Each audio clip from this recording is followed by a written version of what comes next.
Good evening, folks. Welcome back to the stream. How are you guys all doing tonight? I hope that everybody's been having a great Wednesday evening. How are you all? Welcome in. How's it going there, Missy? How's it going, YNC? How are you doing, Nawaria? Welcome back to one of my reading streams. Tonight we're going to be continuing in our reading of Mary Shelley's Frankenstein. We've got a new location. Last time I invited you into my parlor with the fireplace and the clock and the couches. Today I'd like to read to you in my library. Here we are in my library. It's a little more dim this time. There's no electrical lighting here. Instead, I've opted for all these candles and the fireplace and jack-o'-lanterns. So near to my precious, highly flammable books.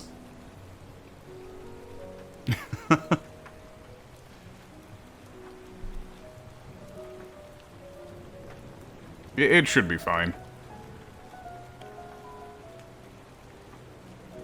How interesting that every time we do this, there seems to be some kind of thunderstorm out.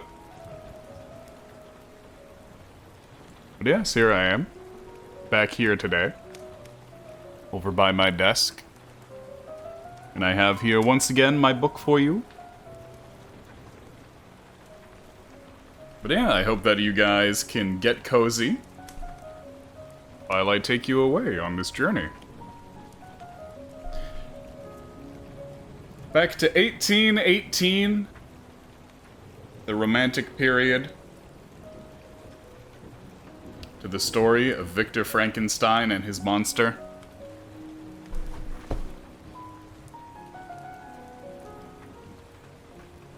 On the last stream, the last reading stream of Mary Shelley's Frankenstein, we opened with the journal of an explorer who was going around attempting to find a crossing into the North Pole and potentially beyond.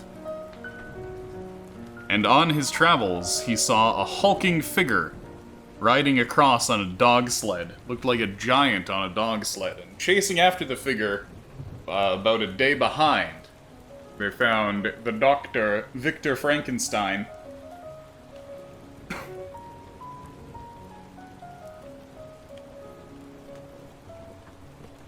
Pardon me.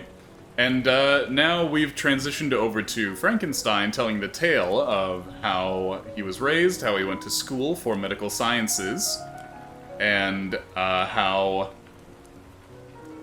he ended up attempting to reanimate matter and may have created life. The life that he created seems to have escaped. And he's now racked with worry about it. He has one of his friends come from his hometown to the university, kinda take care of him while he's stricken with brain fever over the whole monster escaping business, and that's basically where we've been left.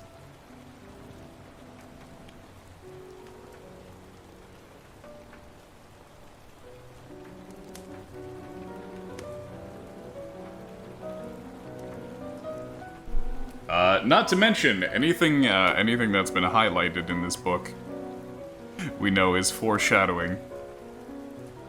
Yes, we are 46 pages in. We are on the 7th chapter. But how are you doing, Bloodia? Hope you are having a good one as well.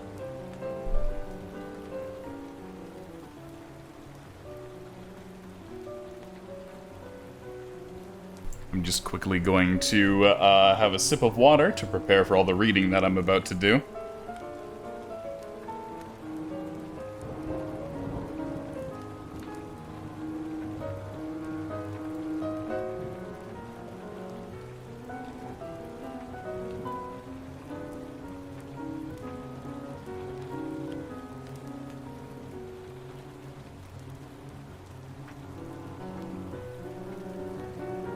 Oh, do you mean Frankenweenie as in Tim Burton's first feature? Or I guess that was a short, not a feature.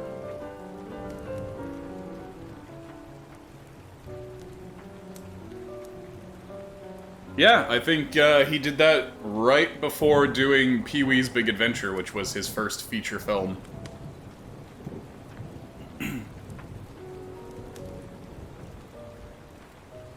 I like that the image on the mirror on the mantle over the fireplace occasionally changes. I gotta say, these videos are a bit of a godsend. Just having something visual for this whole experience.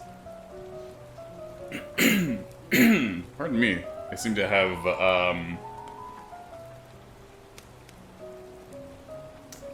not got 100% of my vocal capacity today for mysterious reasons. I'm gonna hope that whiskey and tea and water can help that out.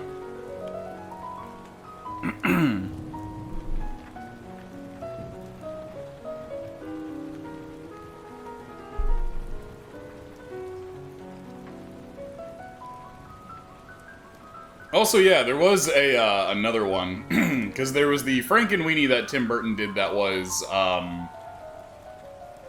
live action, and then later on there was the animated Frankenweenie, I believe.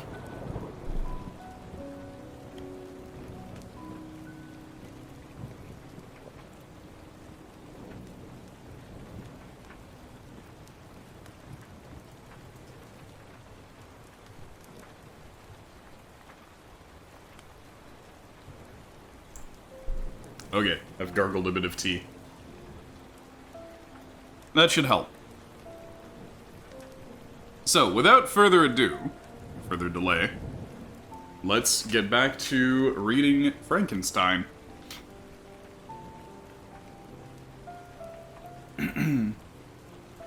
Yeah, the monochrome one was, I believe, the Tim Burton one.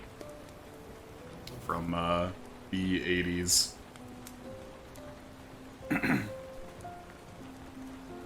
Anyway.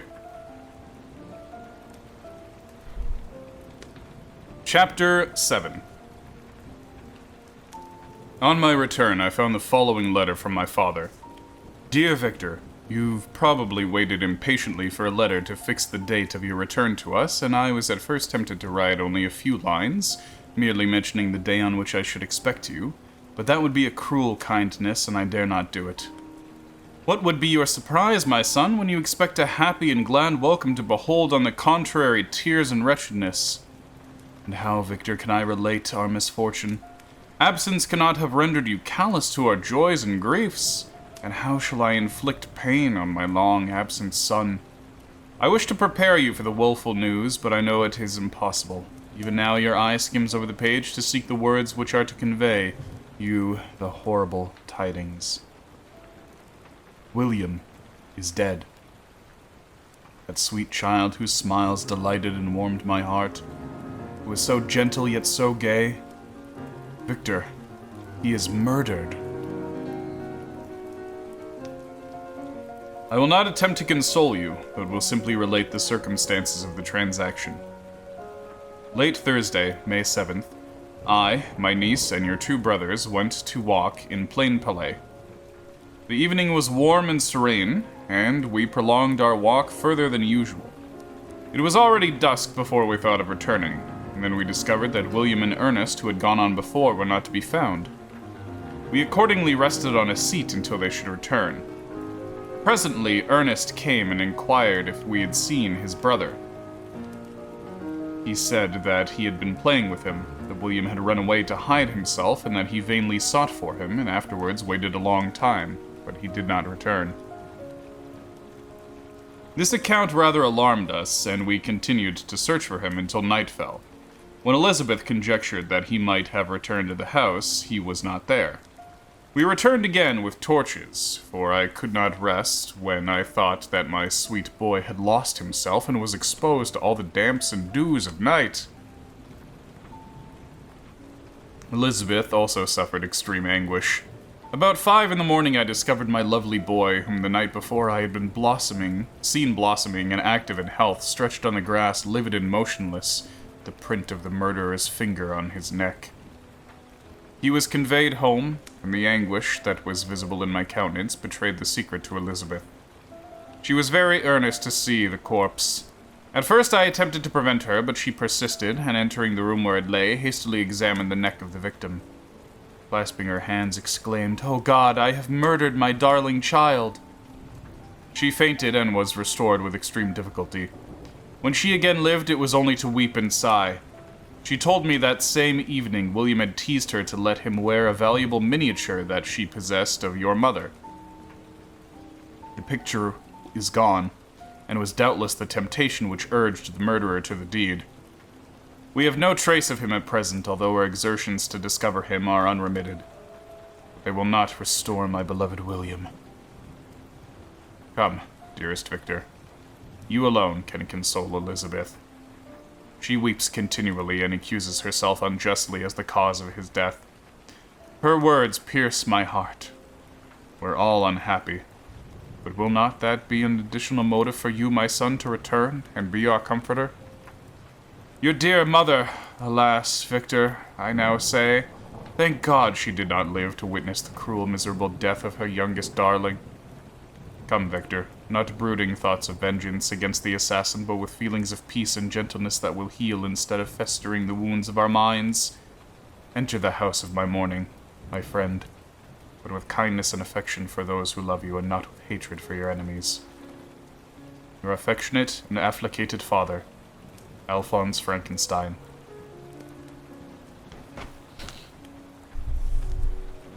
Clerval, who watched my countenance as I read this letter, was surprised to observe the despair that succeeded to the joy I at first expressed on receiving news from my friends. I threw the letter on the table and covered my face with my hands. "My dear Frankenstein!" exclaimed Henry when he perceived me weep with bitterness. "Are we always to be unhappy? My dear friend, what has happened?" I motioned to him to take the letter, while I walked up and down the room with the extremest agitation. Tears also gushed from the eyes of Clerval as he read the account of my misfortune. "I can offer you no consolation, my friend," said he. "Your disaster is irreparable." "What do you intend to do?" To go instantly to Geneva. Come with me, Henry. To order the horses." During our walk, Clerval endeavored to say few words of consolation. He could only express his heartfelt sympathy. "Poor William," said he. "Dear, lovely child, he now sleeps with his angel mother. Who that had seen him bright and joyous in his young beauty but must weep over the untimely loss. To die so miserably, to feel the murderer's grasp. How much more a murderer that could destroy such radiant innocence! Poor little fellow. Only one consolation have we. His friends mourn and weep, but he is at rest. The pang is over. His sufferings are at an end forever. Sod covers his gentle form, and he knows no pain. He can no longer be a subject for pity. We must reserve that for his miserable survivors." Clerval spoke thus as we hurried through the streets. The words impressed themselves on my mind, and I remembered them afterwards in solitude. But now, as soon as the horses arrived, I hurried into a cabriolet and bade farewell to my friend. My journey was very melancholy. At first, I wished to hurry on, for I longed to console and sympathize with my beloved and sorrowing friends. But when I drew near my native town, I slackened my progress. I could hardly sustain the multitude of feelings that crowded into my mind. I passed through scenes familiar to my youth, but which I had not seen for nearly 6 years. How altered everything might be during that time. One sudden and desolating change had taken place, but 1,000 little circumstances might have by degrees worked other alterations, which, although they were done more tranquilly, might not be the less decisive. Fear overcame me. I dared not advance, dreading 1,000 nameless evils that made me tremble, although I was unable to define them. I remained 2 days at Lausanne in this painful state of mind, contemplated the lake. The waters were placid, all around was calm, and the snowy mountains, places of nature, were not changed. The places of nature from Canto 3, line 62 of Byron's Childe Harold's Pilgrimage. Thank you, footnote. By degrees, the calm and heavenly scene restored me, and I continued my journey towards Geneva. The road ran by the side of the lake, which became narrower as I approached my native town. I discovered more distinctly the black sides of Jura and the bright summit of Mont Blanc. Wept like a child. Dear mountains, my own beautiful lake! How do you welcome your wanderer? Summits are clear, the sky and lake are blue and placid. Is this to prognosticate peace or to mock at my unhappiness? I fear, my friend, that I shall render myself tedious by dwelling on these preliminary circumstances. But they were days of cooperative happiness, and I think of them with pleasure. My country, my beloved country, who but a native can tell the delight I took in again beholding thy streams, thy mountains, and more than all, thy lovely lake. Yet as I drew nearer home, grief and fear again overcame me. Night also closed around, and when I could hardly see the dark mountains, I felt still more gloomily. The picture appeared a vast and dim scene of evil, and I foresaw obscurely that I was destined to become the most wretched of human beings. Alas, I prophesied truly. Failed only in one single circumstance, that in all the misery I imagined and dreaded, did not conceive the 100th part of the anguish I was destined to endure. It was completely dark when I arrived in the environs of Geneva. The gates of the town were already shut, and I was obliged to pass the night at Secheron, a village at the distance of half a league from the city. The sky was serene, and I was unable to rest. I resolved to visit the spot where my poor William had been murdered. As I could not pass through the town, I was obliged to cross the lake into a boat to arrive at Plainpalais. During this short voyage, I saw the lightnings playing on the summit of Mont Blanc in the most beautiful figures. The storm appeared to approach rapidly, and on landing I ascended a low hill that I might observe its progress. It advanced, and the heavens were clouded, as soon as I felt the rain coming slowly in large drops, but its violence quickly increased. I quitted my seat and walked on, although the darkness and storm increased every minute, and the thunder burst with a terrific crash over my head. It was echoed from Salève, the Juras, and the Alps of Savoy. Vivid flashes of lightning dazzled my eyes, illuminating the lake, making it appear like a vast sheet of fire, and then for an instant everything seemed of pitch darkness, until the eye recovered itself from the preceding flash. The storm, as is often the case in Switzerland, appeared at once in various parts of the heavens. The most violent storm hung exactly north of the town, over that part of the lake which lies between the promontory of Bellerive and the village of Coppet. Another storm enlightened Jura with faint flashes, and another darkened and sometimes disclosed the Molay, a peaked mountain to the east of the lake. While I watched the tempest, so beautiful and yet terrific, I wandered on with a hasty step. This noble war in the sky elevated my spirits. I clasped my hands and exclaimed aloud, "William, dear angel, this is thy funeral. This is thy dirge." As I said these words, I perceived in the gloom a figure which stole from behind a clump of trees near me. I stood fixed, gazing intently. Could not be mistaken. A flash of lightning illuminated the object, and I discovered its shape to be plain to me. Its gigantic stature, the deformity of its aspect, more hideous than belongs to humanity, instantly informed me that it was the wretch, the filthy Damon to whom I had given life. What did he there? Could he be shuddered at the conception. Would he be the murderer of my brother? No sooner did that idea cross my imagination than I became convinced of its truth.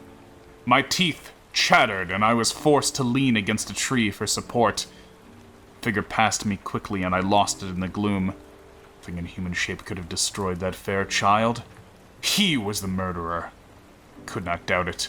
The mere presence of the idea was an irresistible proof of the fact. I thought of pursuing the devil, but it would have been in vain.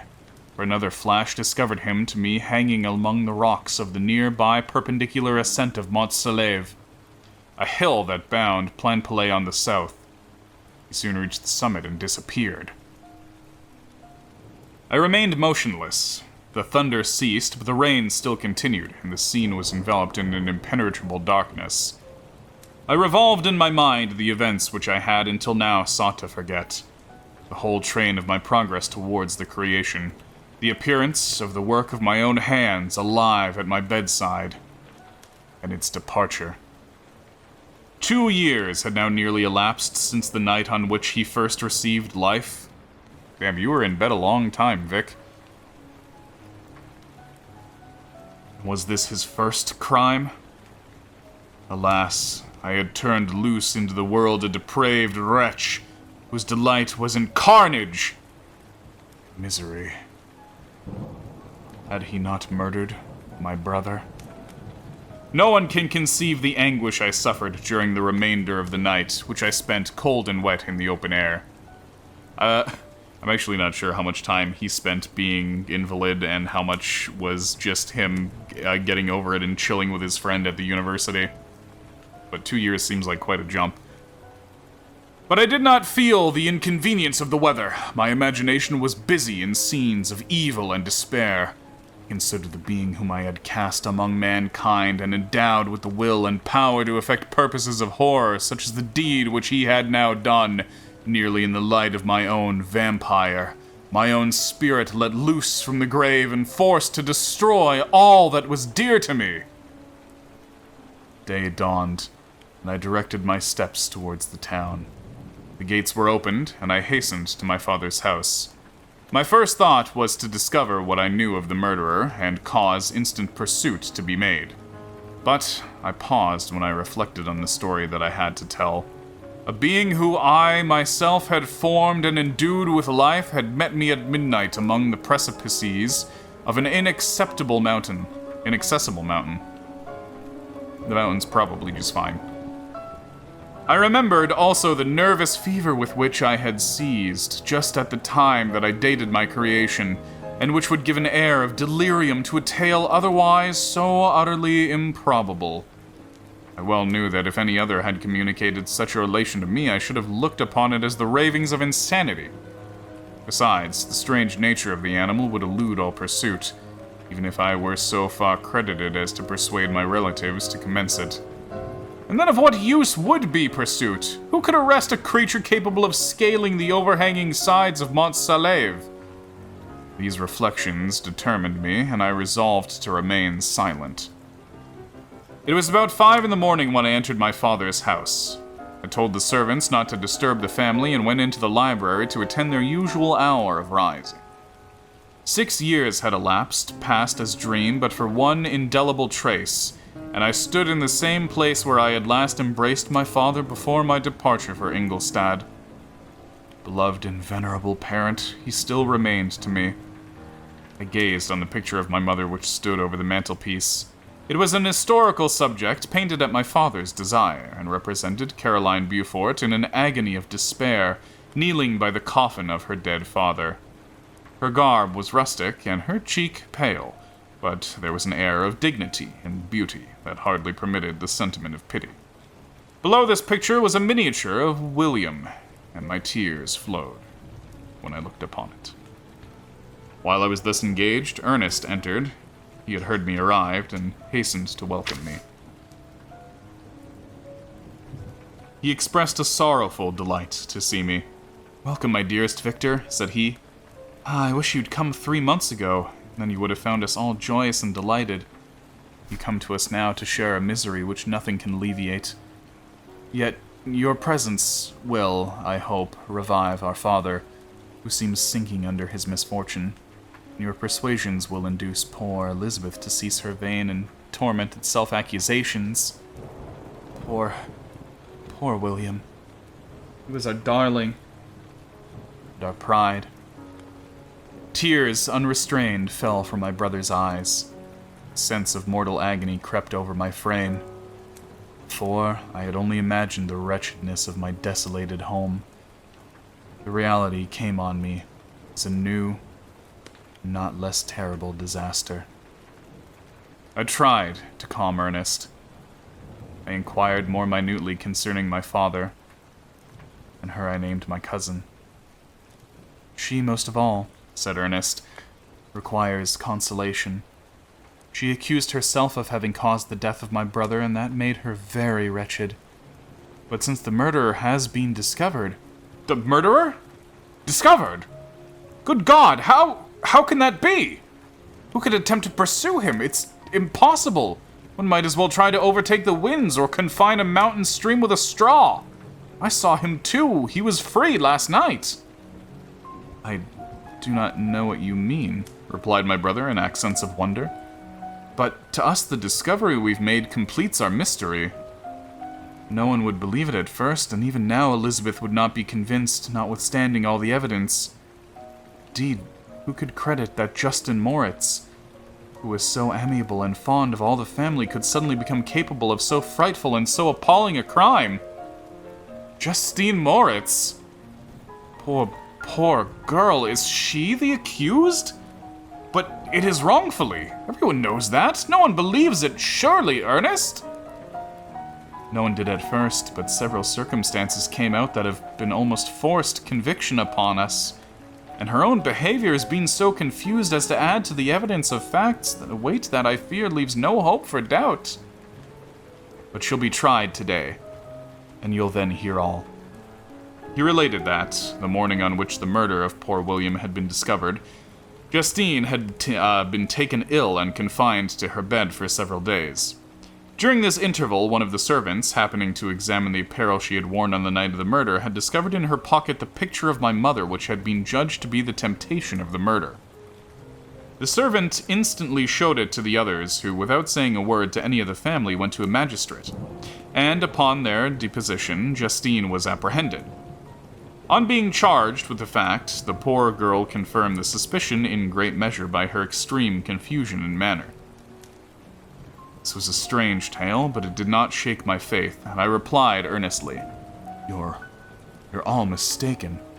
I know the murderer. Justine, poor good Justine, is innocent. At that instant my father entered. I saw unhappiness deeply impressed on his countenance, but he endeavored to welcome me cheerfully. And after we had exchanged our mournful greeting, would have introduced some other topic than that of our disaster, had not Ernest exclaimed, Good God, Papa! Victor says that he knows who was the murderer of poor William. We do also, unfortunately, replied my father, for indeed I had rather have been forever ignorant than have discovered so much depravity and ingratitude in one I valued so highly. My dear father, you are mistaken. Justine is innocent. If she is, God forbid that she should suffer as guilty. She is to be tried today. I hope, sincerely hope, that she will be acquitted. This speech calmed me. I was firmly convinced in my own mind that Justine, and indeed every human being, was guiltless of this murder. I had no fear, therefore, that any circumstantial evidence could be brought forward strong enough to convict her. My tale was not one to announce publicly. Its astounding horror would be looked upon as madness by the vulgar. Did anyone indeed exist except I, the Creator, who would believe unless his senses convinced him in the existence of the living monument of presumption and rash ignorance which I had let loose upon the world?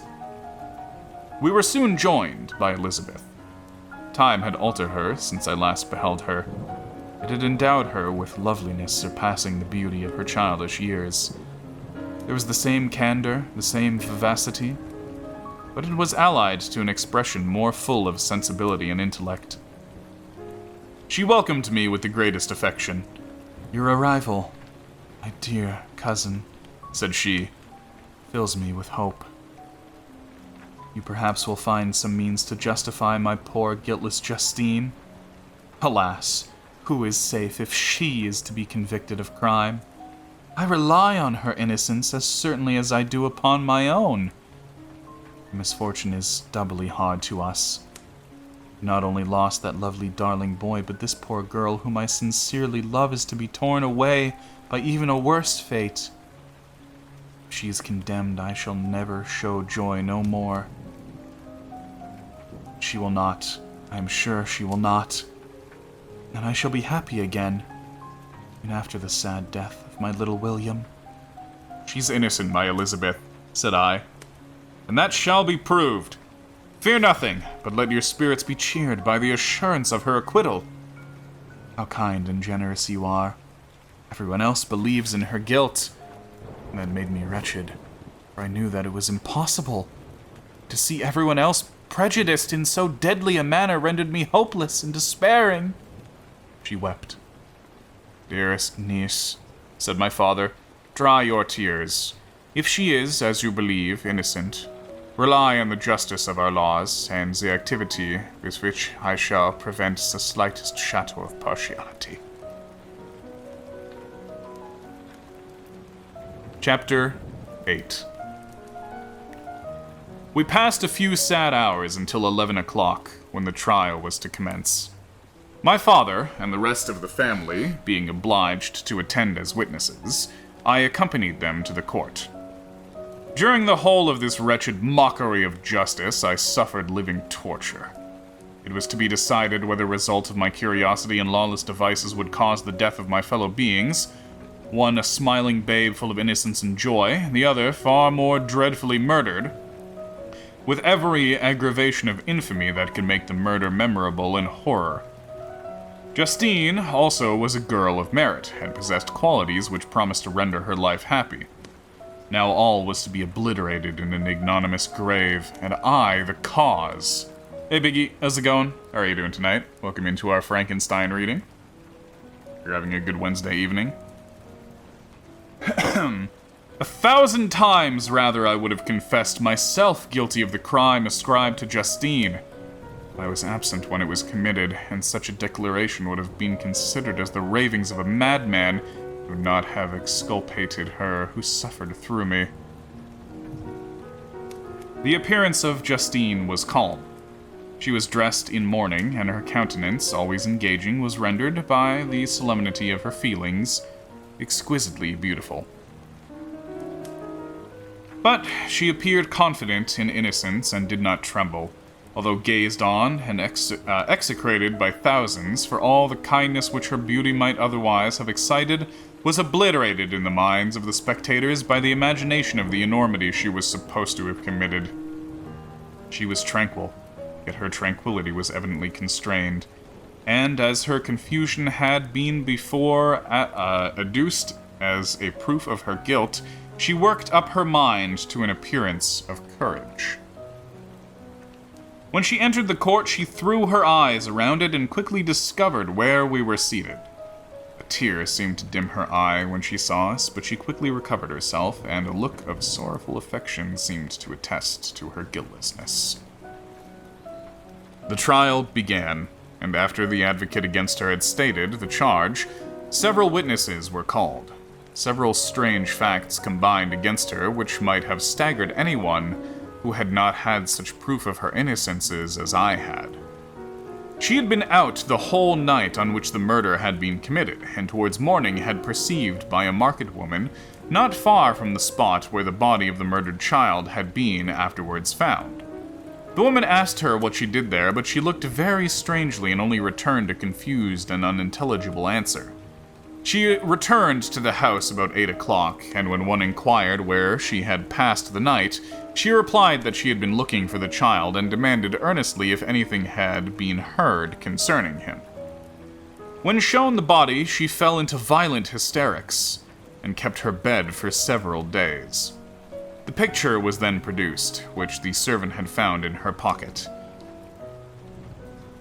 And when Elizabeth, in a faltering voice, proved that it was the same which an hour before the child had been missed, she had placed round his neck, a murmur of horror and indignation filled the court.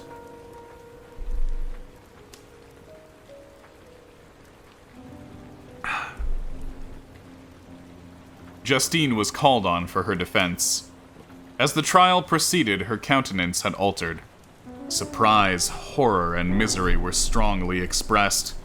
Sometimes she struggled with her tears, but when she was desired to plead, she collected her powers and spoke in an audible, although variable voice. "God knows," she said, "how entirely I am innocent, but I do not pretend that my protestations should acquit me. I rest my innocence on a plain and simple explanation of the facts that have been adduced against me, and I hope the character I have always borne will incline my judges to a favorable interpretation, where any circumstance appears doubtful or suspicious." She then related that, by the permission of Elizabeth, she had passed the evening of the night on which the murder had been committed at the house of an aunt at Chêne, a village situated at about a league from Geneva. On her return at about 9 o'clock, she met a man who asked her if she had seen anything of the child who was lost. She was alarmed by this account and passed several hours looking for him. When the gates of Geneva were shut and she was forced to remain several hours of the night in a barn belonging to a cottage, being unwilling to call up the inhabitants to whom she was well known, most of the night she spent here watching. Towards morning, she believed that she had slept for a few minutes. Some steps disturbed her, and she woke. That was the longest friggin' sentence, and it was punctuated with like 3 semicolons. Goddamn. Nightmare, that one. I'm calling semicolon abuse. It was dawn, and she quitted her asylum, that she might again endeavor to find my brother. All these semicolons making me cry. If she had gone near the spot where his body lay, it was without her knowledge. That she had been bewildered when questioned by the market woman was not surprising, since she had passed a sleepless night and the fate of poor William was yet uncertain. Concerning the picture, she could give no account. "I know," continued the unhappy victim, "how heavily and fatally this one circumstance weighs against me, but I have no power of explaining it. When I have expressed my utter ignorance, I am only left to conjecture concerning the probabilities by which it might have been placed in my pocket. But here also I am checked. I believe that I have no enemy on earth, and none surely would have been so wicked as to destroy me wantonly. The murderer place it there? I know of no opportunity afforded him for doing so, or, if I had, why should he have stolen the jewel to part with it again so soon? I commit my cause to the justice of my judges, yet I see no room for hope. I beg permission to have a few witnesses examined concerning my character, and if their testimony shall not overweigh my supposed guilt, I must be condemned, although I would pledge my salvation on my innocence." Several witnesses were called who had known her for many years, and they spoke well of her, but fear and hatred of the crime of which they supposed her guilty rendered them timorous and unwilling to come forward. Elizabeth saw even this last resource, her excellent dispositions and irreproachable conduct, about to fail the accused when, although violently agitated, she desired permission to address the court. "I am," said she, "the cousin of the unhappy child who was murdered, or rather, his sister, for I was educated by and have lived with his parents ever since, and even long before, his birth. It may therefore be judged indecent in me to come forward on this occasion, but when I see a fellow creature about to perish through the cowardice of her pretended friends, I wish to be allowed to speak, that I may say what I know of her character. I am well acquainted with the accused. I've lived in the same house with her, at one time for 5, and at another for nearly 2 years. During all that period, she appeared to me the most amiable and benevolent of human creatures. She nursed Madame Frankenstein, my aunt, in her last illness, and with the greatest affection and care afterwards attended her own mother during a tedious illness in a manner that excited the admiration of all those who knew her. After which she again lived in my uncle's house, where she was beloved by all the family. I saw another semicolon in that sentence and just shuddered. She was warmly attached to the child who is now dead and acted towards him like a most affectionate mother. For my own part, I do not hesitate to say that notwithstanding all the evidence produced against her, I believe and rely on her perfect innocence. She had no temptation for such an action as to the bauble on which the chief proof rests. If she had earnestly desired it, I should have willingly given it to her, so much do I esteem and value her. A murmur of approbation followed Elizabeth's simple and powerful appeal, but it was excited by her generous interference, and not in favor of poor Justine, on whom the public indignation was turned with renewed violence, charging her with the blackest ingratitude. She herself wept as Elizabeth spoke, but she did not answer. My own agitation and anguish was extreme during the whole trial. I believed in her innocence. I knew it! But the daemon who had, not for a minute doubt, murdered my brother, also in his hellish sport have betrayed the innocent to death and ignominy? I could not sustain the horror of my situation, and when I perceived that the popular voice and the countenances of the judges had already condemned my unhappy victim, I rushed out of the court in agony. The tortures of the accused did not equal mine. She was sustained by innocence, but the fangs of remorse tore my bosom, and I would not forego their hold. I passed a night of unmingled wretchedness. In the morning I went to the court. My lips and throat were parched, and I dared not ask the fatal question. But I was known, and the officer guessed the cause of my visit. Ballots had been thrown. They were all black. Justine was condemned. I cannot pretend to describe what I then felt. I had before experienced sensations of horror. I have endeavored to bestow upon them adequate expressions.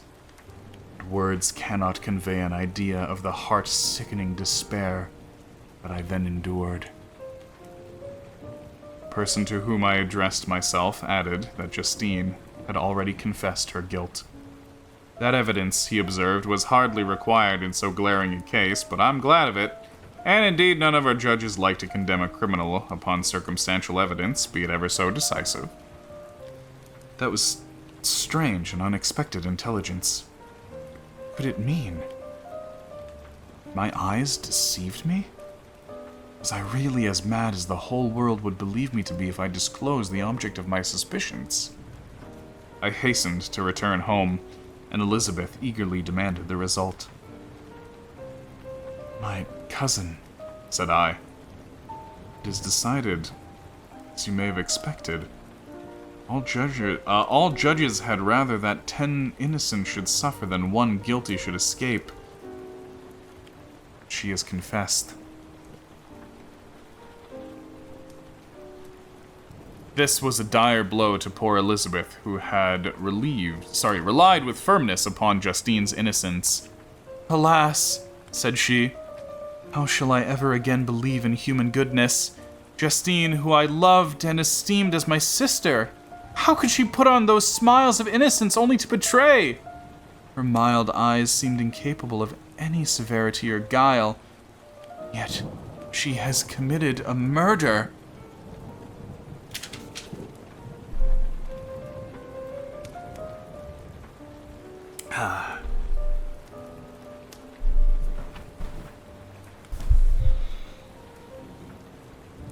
Soon after we heard that the poor victim had expressed a desire to see my cousin. My father wished her not to go, but said that he left it to her own judgment and feelings to decide. Yes, said Elizabeth, I will go, although she is guilty, and you, Victor, shall accompany me. I cannot go alone. The idea of this visit was torture to me, yet I could not refuse. We entered the gloomy prison chamber and beheld Justine sitting on some straw at the farther end. Her hands were manacled, and her head rested on her knees. She rose on seeing us enter, and when we were left alone with her, she threw herself at the feet of Elizabeth, weeping bitterly. My cousin wept also. Oh, Justine, said she, Why did you rob me of my last consolation? I relied on your innocence, and although I was then very wretched, I was not so miserable as I am now. And do you also believe that I am so very, very wicked? Do you join with my enemies to crush me, to condemn me as the murderer? Justine's voice was suffocated with sobs. Rise, my poor girl, said Elizabeth. Why do you kneel if you're innocent? I'm not one of your enemies. I had believed you guiltless, notwithstanding every evidence, until I heard that you had yourself declared your guilt. That report, you say, is false. Be assured, dear Justine, that nothing can shake my confidence in you for a moment. But your own confession. I did confess. But I confessed a lie. I confessed that I might obtain absolution. But now that falsehood lies heavier at my heart than all my other sins. God in heaven, forgive me. Ever since I was condemned, my confessor has besieged me. He threatened and menaced until I almost began to think that I was the monster that he said I was. He threatened excommunication and hellfire in my last moments if I continued to obdurate. Dear lady, I had none to support me. All looked on me as an evil wretch, doomed to ignominy and perdition. What could I do? In an evil hour I subscribed to a lie. Now only I am truly miserable. She paused, weeping, and then continued. Hey, honey, how's it going? How are you doing? I thought with horror, my sweet lady, that you should believe your Justine, whom your blessed aunt had so highly honored, and whom you loved, as a creature capable of a crime which none but the devil himself could have perpetrated. Dear William, dearest blessed child, I soon shall see you again in heaven. We shall all be happy. That consoles me, going as I am to suffer ignominy and death. To recap you real quick on what's been going on, Victor Frankenstein's youngest brother was murdered, and one of the family's servants, Justine, was accused for the murder, though Victor Frankenstein himself is pretty sure that his monster did it. Also, welcome in, GHB.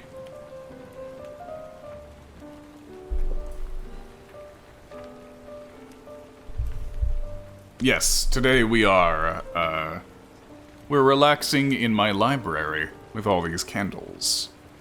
It is very fancy, isn't it?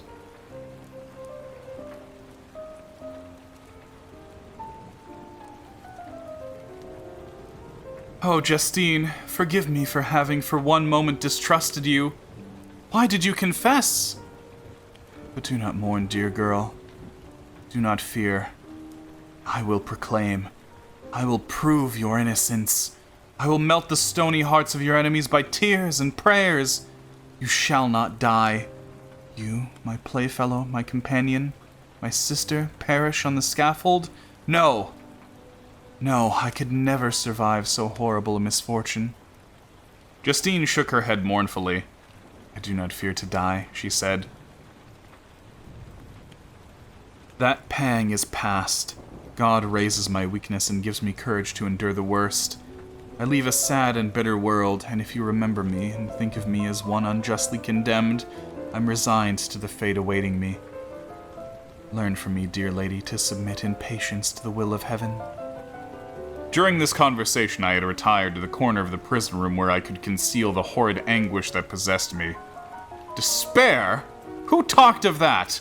The poor victim who on the morrow was to pass the awful boundary between life and death felt not, as I did, such deep and bitter agony.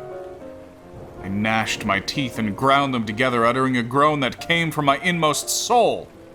Justine started. When she saw who it was, she approached me and said, Dear sir, you're very kind to visit me, you. I hope, do not believe that I am guilty. I could not answer. No, Justine, said Elizabeth. He's more convinced of your innocence than I was, for even when he heard that you had confessed, he did not credit it. I truly thank him. In these last moments, I feel the sincerest gratitude towards those who think of me with kindness. How sweet is the affection of others to such a wretch as I. It removes more than half my misfortune. I feel as if I could die in peace now that my innocence is acknowledged by you, dear lady, and your cousin. Thus the poor sufferer tried to comfort others and herself. She indeed gained the resignation she desired, but I, the true murderer, felt the never-dying worm alive in my bosom, which allowed no hope or consolation. Elizabeth also wept and was unhappy, but hers also was the misery of innocence, which, like a cloud that passes over the fair moon, for a while hides but cannot tarnish its brightness. Anguish and despair had penetrated into the core of my heart. I bore a hell with me, which nothing could extinguish. We stayed several hours with Justine, and it was with great difficulty that Elizabeth could tear herself away. "I wish," cried she, "that I were to die with you. I cannot live in this world of misery." Justine assumed an air of cheerfulness, while she with difficulty repressed her bitter tears. She embraced Elizabeth and said in a voice of half-suppressed emotion, "Farewell, sweet lady, dearest Elizabeth, my beloved and only friend. May heaven in its bounty bless and preserve you. May this be the last misfortune that you will ever suffer. Live. Be happy. Others so too."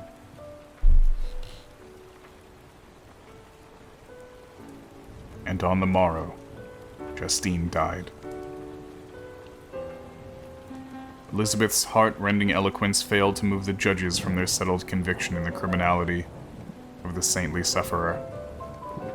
My passionate and indignant appeals were lost upon them. And when I received their cold answers and heard the harsh, unfeeling reasoning of these men, my purposed avowal died away on my harsh lips. Thus, I might proclaim myself a madman, but not revoke the sentence passed upon my wretched victim. She perished on the scaffold as a murderess. From the tortures of my own heart, I turned to contemplate the deep and voiceless grief of my Elizabeth. This also was my doing, my father's woe, and the desolation of that late so smiling home. All the work of my thrice accused hands, thrice accursed hands, that is. Ye weep, unhappy ones, but these are not your last tears.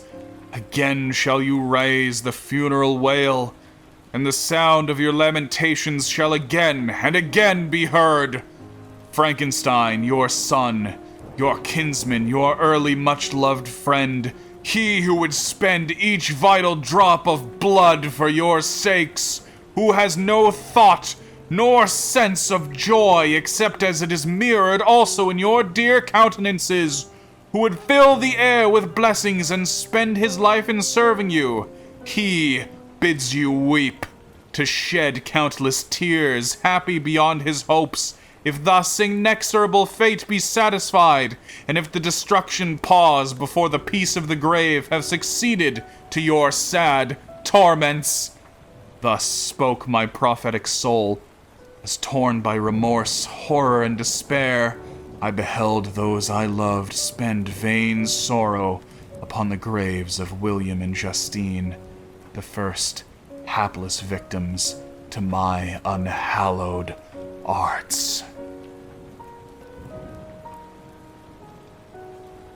And a footnote. The end of Chapter 8 marked the end of Volume 1 of the first edition of 1818. Thank you, footnote. So that's where Book 1 ended. Oh man, I wish I had made it to exactly there at the end of last stream. That would have been quite a place to leave it. Also, welcome in, Keisha. How are you doing tonight? Thank you very much for that raid. Could I get a shout-out for Keisha, please? How was Odin Sphere tonight? Hope you had a good time over there, guys. But yeah, thank you for coming by with that raid. Tonight we are doing a reading stream. I'm reading the 1818 classic Mary Shelley's Frankenstein.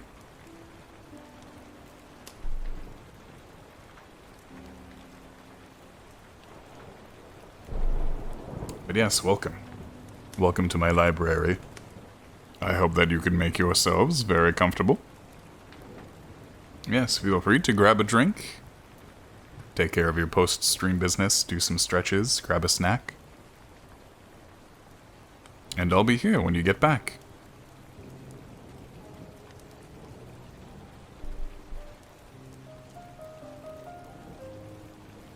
But yes, welcome in everybody to my reading stream. I hope that I can provide you with a nice, comfortable atmosphere. Boo. But not too comfortable now. It is spooky season after all.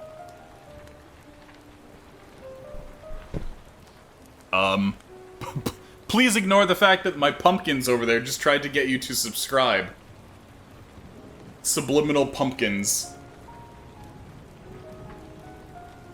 I didn't vet all 10 hours of this video. The other one didn't have that.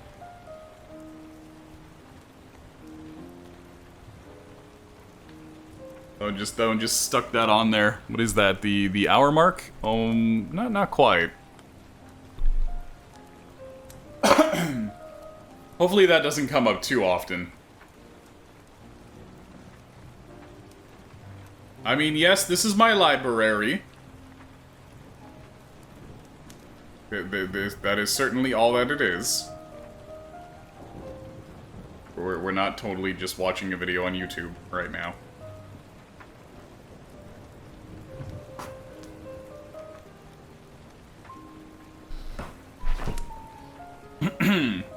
Yes. My library.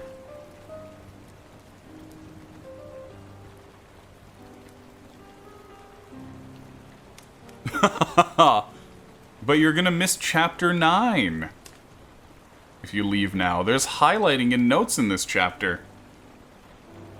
Actually, they're in the next chapter. Chapter 10 has the highlighting and notes.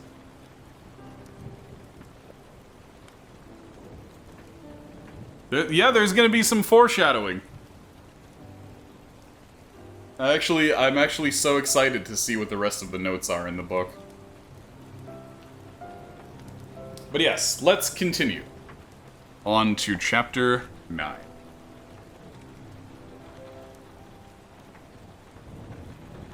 Nothing is more painful to the human mind than after the feelings have been worked up by a quick succession of events, the dead calmness of inaction and certainty which follows and deprives the soul both of hope and fear. Justine died.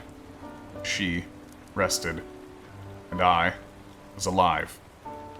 The blood flowed freely in my veins, but a weight of despair and remorse pressed on my heart which nothing could remove. Sleep fled from my eyes. Wandered like an evil spirit, for I had committed deeds of mischief beyond... It's funny how mischief used to have a much darker connotation, whereas now mischief is just like, teehee.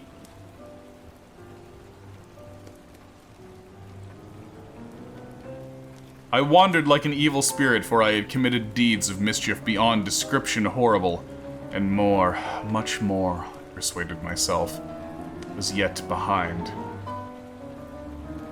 Yet my heart overflowed with kindness and the love of virtue. I had begun life with benevolent intentions, and thirsted for the moment when I should put them in practice and make myself useful to my fellow beings. Now all was blasted, instead of that serenity of conscience which allowed me to look back upon the past with self-satisfaction, and from thence to gather promise of new hopes. I was seized by remorse, and the sense of guilt which hurried me away to a hell of intense tortures, such as no language can describe. The state of mind preyed upon my health, which had perhaps never entirely recovered from the first shock it had sustained. I shunned the face of man. All sound of joy or complacency was torture to me. Solitude was my only consolation. Deep, dark, death-like, solitude. My father observed with pain the alteration perceptible in my disposition and habits, and endeavored by arguments deduced from feeling of his serene conscience and guiltless life to inspire me with fortitude and awaken me in the courage to dispel the dark cloud which brooded over me. "Do you think, Victor," said he, "that I do not suffer also? No one could love a child more than I loved your brother." Tears came into his eyes as he spoke. "But is it not a duty to the survivors that we should refrain from augmenting their happiness by an appearance of immoderate grief? It is also a duty owed to yourself, for excessive sorrow prevents improvement or enjoyment, or even the discharge of daily usefulness, without which no man is fit for society." This advice, although good, was totally inapplicable to my case. I should have been the first to hide my grief and console my friends if remorse had not mingled its bitterness and terror its alarm with my other sensations. Now I could only answer my father with a look of despair and endeavor to hide myself from his view. About this time we retired to our house at Bellerive. This change was particularly agreeable to me. Shutting of the gates regularly at 10 o'clock and the impossibility of remaining on the lake after that hour had rendered our residence within the walls of Geneva very irksome to me. I was now free. Often, after the rest of the family had retired for the night, I took the boat and passed many hours upon the water. Sometimes, with my sails set, I was carried by the wind, and sometimes after rowing into the middle of the lake, I left the boat to pursue its own course, and gave way to my own miserable reflections. I was often tempted when all was at peace around me, and I, the only unquiet thing that wandered restless in a scene so beautiful and heavenly. If I except some bat or the frogs, whose harsh and interrupted croaking was heard only when I approached the shore, often, I say, I was tempted to plunge into the silent lake that the waters might close over me and my calamities forever.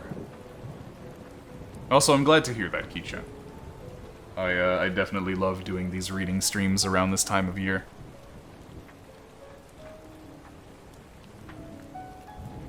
But I was restrained. When I thought of the heroic and suffering Elizabeth whom I tenderly loved, and whose existence was bound up in mine, I thought also of my father and my suffering brother. Should I, by my base desertion, leave them exposed and unprotected to the malice of the fiend whom I had let loose among them? These moments I wept bitterly, wished that peace would revisit my mind, only that I might afford them some consolation and happiness. That could not be. Remorse extinguished every hope in the author of unalterable evils, and I had lived in daily fear that the monster whom I had created should perpetrate some new wickedness. I had an obscure feeling that all was not over, and that he would still commit some signal crime by which its enormity should stand, almost to efface the recollection of the past. There was always scope for fear so long as anything I loved remained behind. My abhorrence of this fiend cannot be conceived. When I thought of him, I gnashed my teeth. My eyes became inflamed, and I ardently wished to extinguish that life which I had so thoughtlessly bestowed. When I reflected on his crimes and malice, my hatred and revenge burst all bounds of moderation. I would have made a pilgrimage to the highest peak of the Andes, could I, when there, have precipitated him to their base. I wished to see him again, that I might wreak the most extent of abhorrence on his head, and avenge the deaths of William and Justine. Our house was the house of mourning. My father's health was deeply shaken by the horror of the recent events. Elizabeth was sad and desponding. She no longer took delight in her ordinary occupations. All pleasure seemed to her sacrilege towards the dead. Eternal woe and tears, she then thought, was just the tribute she would pay to innocence so blasted and destroyed. She was no longer that happy creature who, in earlier youth, wandered with me on the banks of the lake and talked with ecstasy of our future prospects. The first of these sorrows, which are sent to wean us from the earth, had visited her, and its dimming influence quenched her dearest smiles. When I reflect, my dear cousin, said she, on the miserable death of Justine Moritz, I no longer see the world as it works, as before they appeared to me. Before I looked upon the accounts of vice and injustice that I read in books or heard from others as tales of ancient days or imaginary evils. At least they were remote and more familiar to reason than to imagination. Now, misery has come home, and men appear to me as monsters thirsting for each other's blood. Yet I am certainly just. Everybody believed that poor girl to be guilty. She could have committed the crime for which she suffered. Assuredly, she would have been the most depraved of human creatures. For the sake of a few jewels, to have murdered the son of her benefactor and friend, a child whom she had nursed from its birth and appeared to love as if it had been her own. I could not consent to the death of any human being.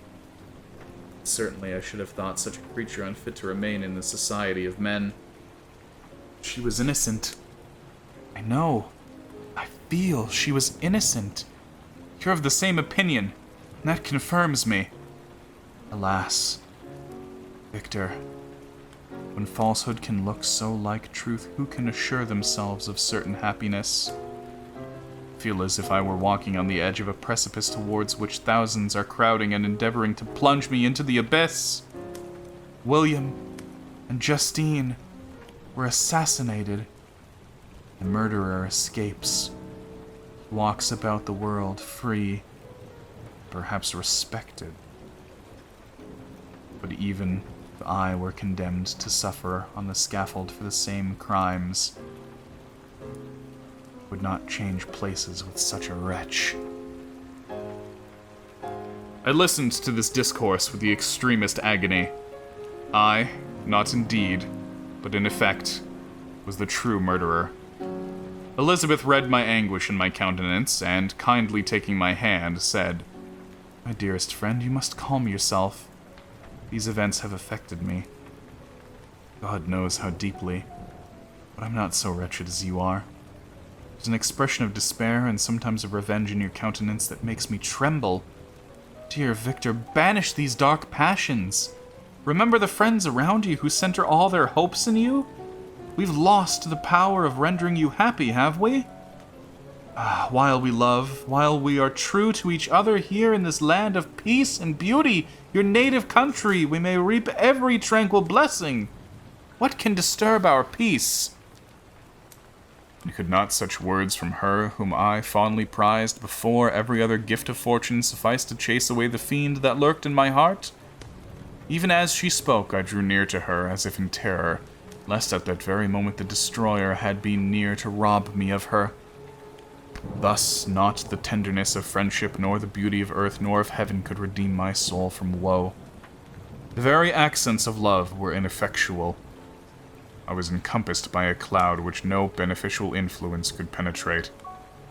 The wounded deer dragging its fainting limbs to some untrodden brake, there to gaze upon the arrow which had pierced it and to die, was but a type of me. Sometimes I could cope with the sullen despair that overwhelmed me, but sometimes the whirlwind passions of my soul drove me to seek my bodily exercise and by change of place some relief from my intolerable sensations. Also, the whirlwind passions of my soul drove me to seek. Between those two commas right there, that is literally the most romantic era sentence you could possibly write. The whirlwind passions of my soul drove me to seek. God damn.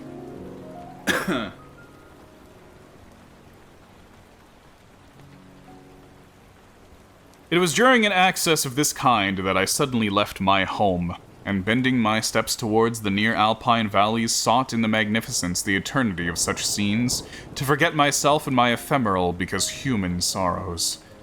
My wanderings were directed towards the valley of Chamonix, and I had visited it frequently during my boyhood. 6 years had passed since then. I was a wreck, but naught had changed in those savage and enduring scenes. Also, very, very romantic. I've said before, and I guess I'll reiterate, I am way more of the romantic mindset and way bigger a fan of the romantic period than what came immediately after, with a lot of, like, Victorian era writing, where they poo-pooed some romanticism and were like, no, we're all about that modernity now.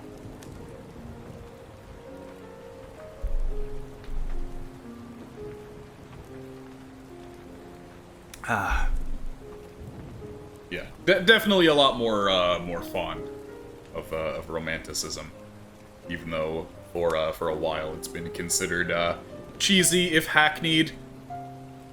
Fuck it, give me that man standing on the mountain looking down at the mists.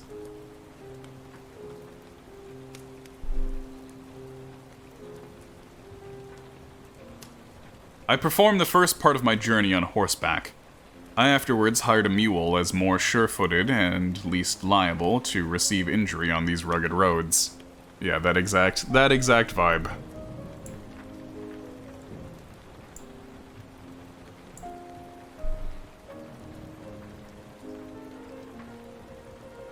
The weather was fine. It was about the middle of the month of August, nearly 2 months after the death of Justine, that miserable epoch from which I dated all my woe. The weight upon my spirit was sensibly lightened as I plunged yet deeper in the ravine of Arve.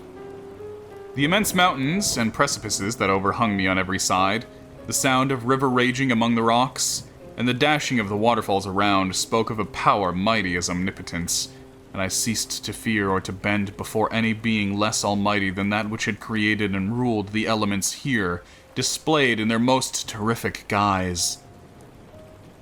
Still, as I ascended higher, the valley assumed a more magnificent and astonishing character. Ruined castles hanging on the precipices of piney mountains. They're not tiny mountains, they're piney. The impetuous Arve and cottages every here and there, peeping forth from among the trees, formed a scene of singular beauty. But it was augmented and rendered sublime by the mighty Alps, whose white and shining pyramids and domes towered above all as belonging to another earth, the habitations of another race of beings. I passed the bridge of Pelissier, where the ravine, which the river forms, opened before me, and I began to ascend the mountain that overhangs it. Soon after I entered the valley of Charmony. This valley is more wonderful and sublime, but not so beautiful and picturesque as that of Cerveau, through which I had just passed. The high and snowy mountains were its immediate boundaries, but I saw no more ruined castles and fertile lands. Immense glaciers approached the road. I heard the rumbling thunder of the falling avalanche and marked the smoke of its passage. Mont Blanc, the supreme and magnificent, raised itself from the surrounding aiguilles, and its tremendous dome overlooked the valley. So aiguilles are sharp-pointed pinnacles of rock.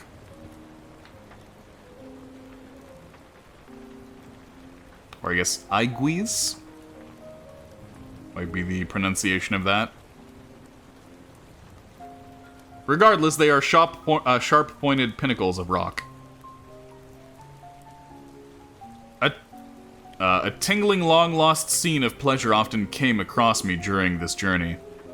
Some turn in the road, some new object suddenly perceived and recognized, reminded me of days gone by and were associated with the light-hearted gaiety of boyhood. The very winds whispered in soothing accents, and maternal nature bade me weep no more. Then, again, the kindly influence ceased to act. I found myself fettered again to grief, and indulging in all the misery of reflection. Then I spurred on my animal, striving to forget the world, my fears, and more than all, myself. Or, in a more desperate fashion, I alighted and threw myself on the grass, weighed down by horror and despair.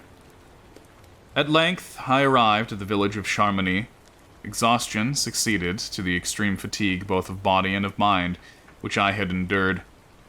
For a short space of time I remained at the window watching the pallid lightings that played above Mont Blanc, and listening to the rushing of the Arve which pursued its noisy way beneath. The same lulling sound acted as a lullaby. my two keen sensations. When I placed my head upon my pillow, sleep crept over me. Felt as if it came and blessed the giver of oblivion.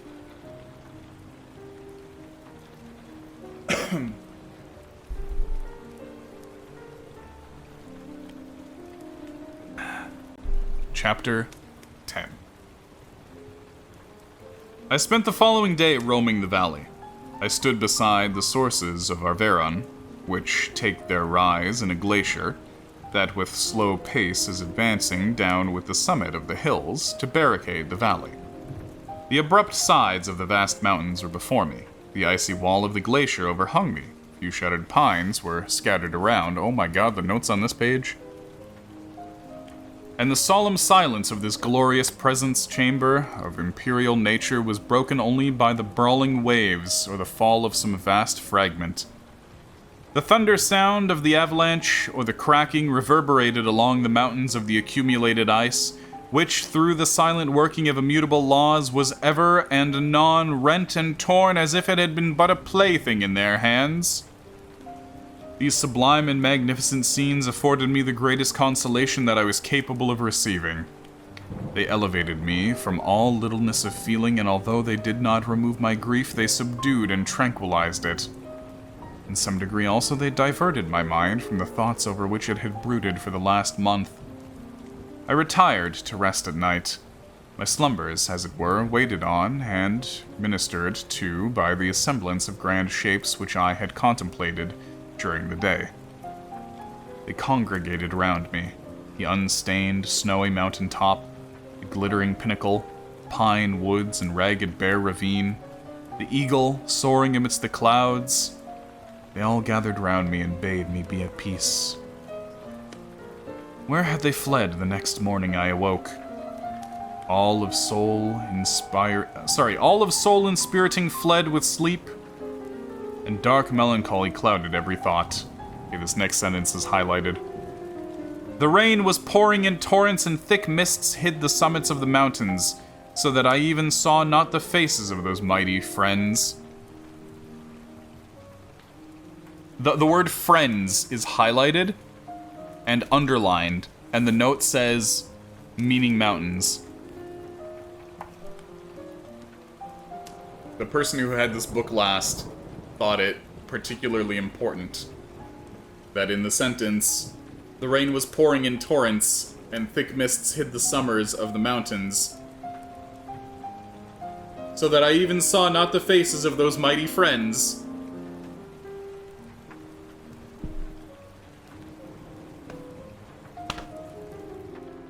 Thought it very important to let us know that by friends, he still meant the mountains. A+ scholarship. There's also a note on the side of the page here. Nature is a predictor of what's going to happen when Victor come face to face with the monster.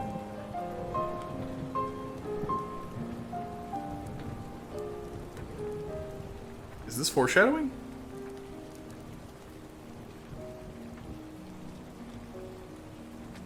I think this might be foreshadowing, guys.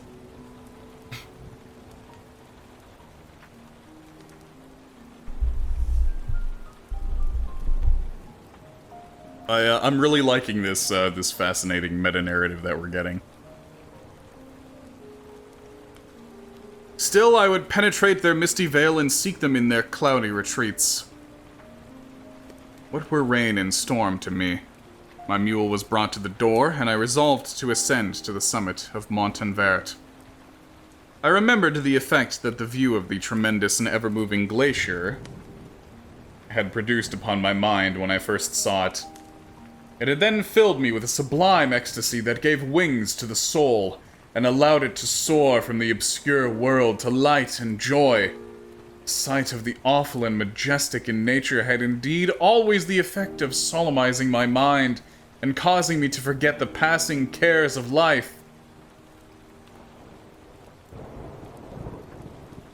I'm just imagining Frankenstein saying that about the monster being like, yes, looking at you calms and elevates my soul. It gives me wings and alights. You are so pretty I must climb you.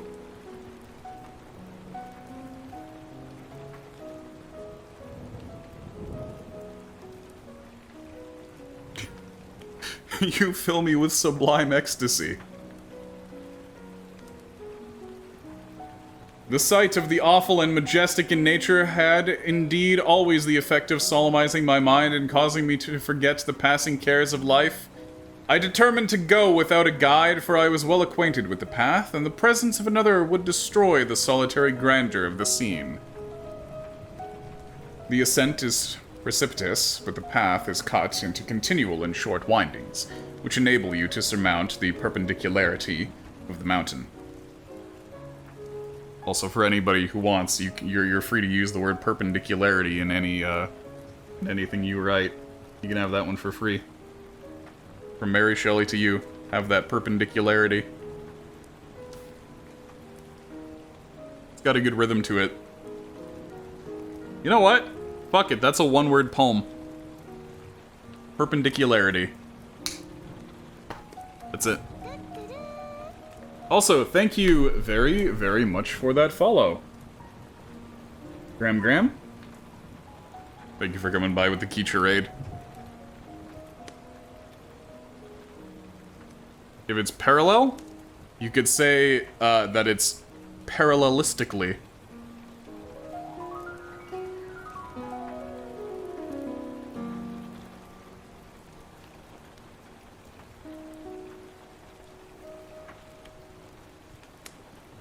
Where was I? Right. It is a scene terrifically desolate. In 1,000 spots, the traces of winter avalanche may be perceived, where trees lie broken and strewed on the ground, some entirely destroyed, others bent, leaning upon the jutting rocks of the mountain, or transversely upon the trees. The path, as you ascend higher, is intersected by ravines of snow, down which stones continually roll from above. One of them is particularly dangerous, as the slightest sound, such as even speaking in a loud voice, produces a concussion of air sufficient to draw destruction upon the head of the speaker. Just standing under that hanging rock and being like, ah! The pines are not tall or luxuriant, but they are somber and add an air of severity to the scene. I looked on the valley beneath. Vast mists were rising from the rivers which ran through it, and curling in thick wreaths around the opposite mountains, whose summits were hid in the uniform clouds, while rain poured from the dark sky, and added to the melancholy impression I received from the objects around me. Alas, why does man boast of sensibilities superior to those apparent in the brute? It only renders them more necessary beings. If our impulses were confined to hunger, thirst, and desire, we might be nearly free. But now we're moved to every wind that blows, and a chance word or scene that word may convey to us. We rest. Dream has power to poison sleep. We rise, one wandering through pollutes the day. We feel, conceive, or reason, laugh or weep. Embrace fond woe, or cast our cares away. It is the same, for, be it joy or sorrow, the path of its departure still is free. Man's yesterday may ne'er be like his morrow, naught may endure but mutability. We rest, mutability, the last lines of Percy B. Shelley's Mutability. She's allowed to just use that because that's her husband. She'll just be like, hey, can I just use your poem in my book? Cool? Okay, cool. It was nearly noon when I arrived at the top of the ascent. For some time I sat upon the rock that overlooks the sea of ice. A mist covered both that and the surrounding mountains. Presently, a breeze dissipated the cloud, and I descended upon the glacier. The surface is very uneven, rising like the waves of a troubled sea, descending low and interspersed by rifts that sink deep. The field of ice is almost a league in width, but I spent nearly 2 hours crossing it. The opposite mountain is a bare, perpendicular rock. From the side where I now stood, Montvert was exactly opposite, at the distance of a league, and above it rose Mont Blanc in awful majesty. I remained in a recess of the rock, gazing on this wonderful and stupendous scene. The sea, or rather the vast river of ice, wound among its dependent mountains, whose aerial summits hung over its recesses. Their icy and glittering peaks shone in the sunlight over the clouds. My heart, which was before sorrowful, now swelled with something like joy. I exclaimed, "Wandering spirits, if ye indeed wander and do not rest in your narrow beds, allow me this faint happiness, or take me as your companion aways from the joys of life." And then the rock fell. As I said this, I suddenly beheld the figure of a man at some distance, advancing towards me with superhuman speed. He bounded over the crevices in the ice among which I had walked with caution. His stature also as he approached seemed to exceed that of a man. I was troubled. A mist came over my eyes. I felt a faintness seize me. I was quickly restored by the cold gale of the mountains. I perceived, as the shape came nearer, sight tremendous and abhorred, that it was the wretch whom I had created. I trembled with rage and horror, resolving to wait his approach and then close with him in mortal combat. He approached. His countenance bespoke bitter anguish combined with disdain and malignity, while its unearthly ugliness rendered it almost too horrible for human eyes. But I scarcely observed this. Rage and hatred had at first deprived me of utterance, and I recovered only to overwhelm him with words expressive of furious detestation and contempt. "Devil!" I exclaimed. "Do you dare approach me? Do you not fear the fierce vengeance of my arm wreaked upon your miserable head? Begone, vile insect! Or rather stay, that I may trample you to dust! And oh, that I could, with the extinction of your miserable existence, restore those victims whom you have so diabolically murdered!" "I accept this reception," said the daemon. "All men hate the wretched. How then must I be hated, who am so miserable beyond all living things? Yet you, my creator, detest and spurn me, thy creature, to whom thou art bound by ties only dissoluble by the annihilation of one of us. You purpose to kill me. How dare you sport thus with life? Do your duty towards me, and I will do mine towards you and the rest of mankind. If you comply with my conditions, I will leave them and you at peace. But if you refuse, I will glut the maw of death until it be satiated with the blood of your remaining friends." Unlike in the majority of other Frankenstein media, in the source material, Frankenstein's monster is actually rather well-spoken. Poetic, even. He's not some mindless brute.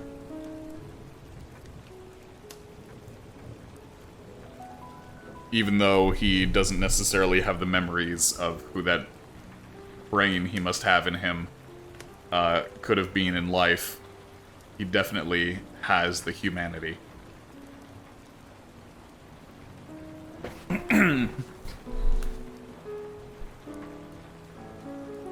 "Abhorred monster, fiend that thou art! The tortures of hell are too mild a vengeance for thy crimes. Wretched devil, you reproach me with your creation. Come on, then, that I may extinguish the spark which I so negligently bestowed." My rage was without bounds. I sprang on him, impelled by the feelings which can arm one being against the existence of another. He easily eluded me and said, "Be calm! I entreat you to hear me before you give vent to your hatred on my devoted head. Have I not suffered enough that you seek to increase my misery? Life, although it may only be an accumulation of anguish, is dear to me, and I will defend it. Remember, thou hast made me more powerful than thyself. My height is superior to thine, my joints more supple. But I will not be tempted to set myself in opposition to thee. I am thy creature, and I will be even mild and docile to my natural lord and king. Thou wilt also perform thy part, which thou owest me. Oh, Frankenstein, be not equitable to every other and trample upon me alone, to whom thy justice and even thy clemency and affection is most due. Remember that I am thy creature. I ought to be thy Adam, but I am rather the fallen angel whom thou drivest from joy for no misdeed. Everywhere I see bliss from which I alone am irrevocably excluded. I was benevolent and good. Misery made me a fiend.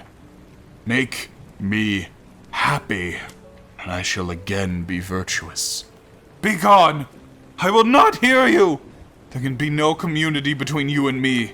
We are enemies! Begone, or let us try our strength in a fight in which one must fall. How? How can I move thee? Will no entreaties cause thee to turn a favorable eye upon thy creature who implores thy goodness and compassion? Believe me, Frankenstein, I was benevolent. My soul glowed with love and humanity. But am I not alone? Miserably alone? You, my creator, abhor me. What hope can I gather from your fellow creatures who owe me nothing? They spurn and hate me. The desert mountains and dreary glaciers are my refuge. I've wandered here many days. The caves of ice, which I only do not fear, are a dwelling to me, and the only one which man does not grudge. These bleak skies I hail, for they are kinder to me than your fellow beings. If the multitude of mankind knew of my existence, they would do as you do and arm themselves for my destruction. Shall I not then hate them who abhor me? I will keep no terms with my enemies. I'm miserable. They shall share my wretchedness.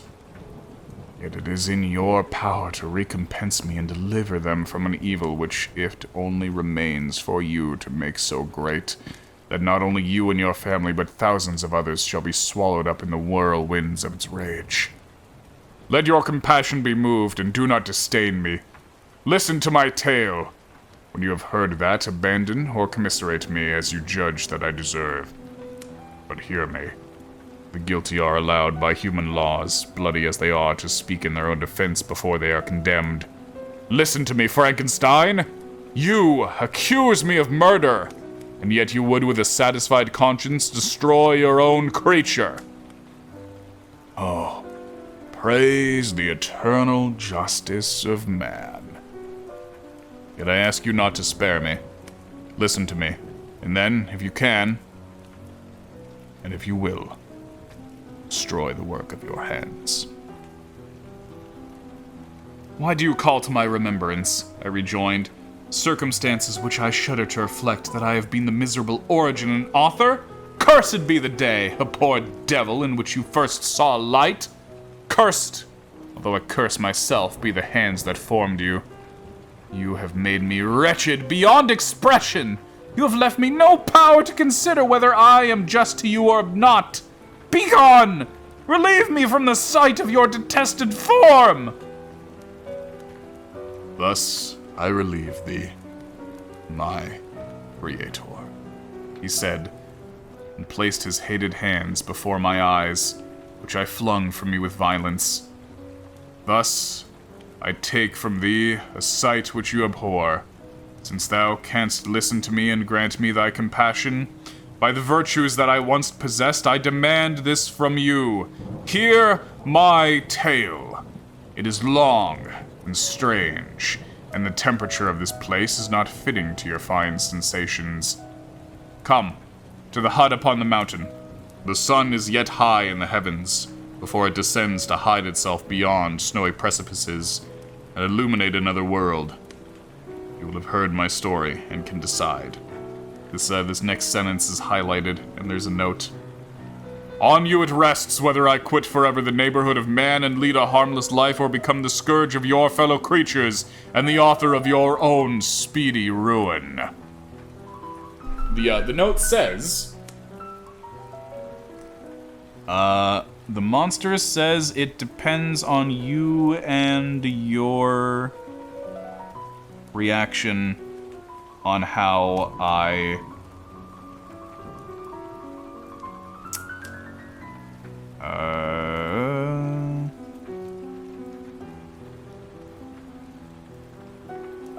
actually cannot tell what that word says. The handwriting is very small and tight together. Lives rest of life. Monster says it depends on you and your reaction on how I...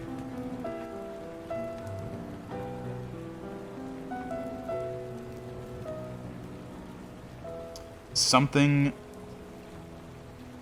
lives rest of life. Yeah, it seems to end in a Y. It looks like bracket M-I-N-I-T-Y.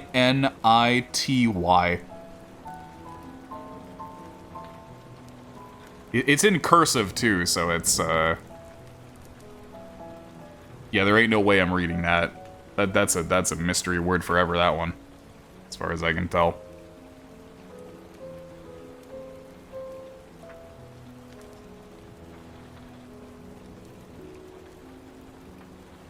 Maybe they just made up a new word. Just made up a new word and wrote it down. They put it in their essay, and the professor was like, "The fuck does this mean?" I looked it up, and there was nothing. And they're like, "Yeah, I made that word up." It's the only thing that was useful for me to express this one idea that I had. I had to make up a new word for it.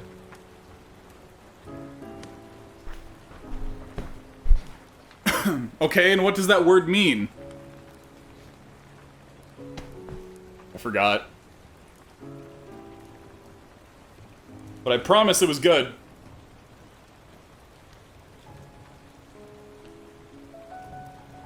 As he said this, he led the way across the ice. I followed. My heart was full and I did not answer him, but as I proceeded, I weighed the various arguments that he had used and determined at least to listen to his tale. I was partly urged by curiosity, and compassion confirmed my resolution. I had hitherto supposed him to be the murderer of my brother, and I eagerly sought a confirmation or denial of this opinion. For the first time also I felt that the duties of a creator towards his creature were, and that I thought ought to render him happy before I complained of his wickedness. These motives urged me to comply with his demand. We crossed the ice, therefore, and ascended to the opposite rock. The air was cold, and the rain again began to descend. We entered the hut, the fiend with an air of exultation, I with a heavy heart and depressed spirits. But I consented to listen, and seating myself by the fire which my odious companion had lighted, he thus began his tale.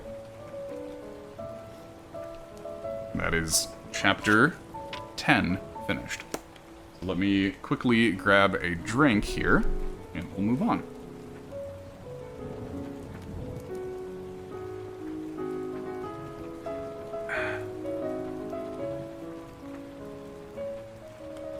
Actually, this might also be a good chance to take a quick stretch break, and for me to refill my tea here.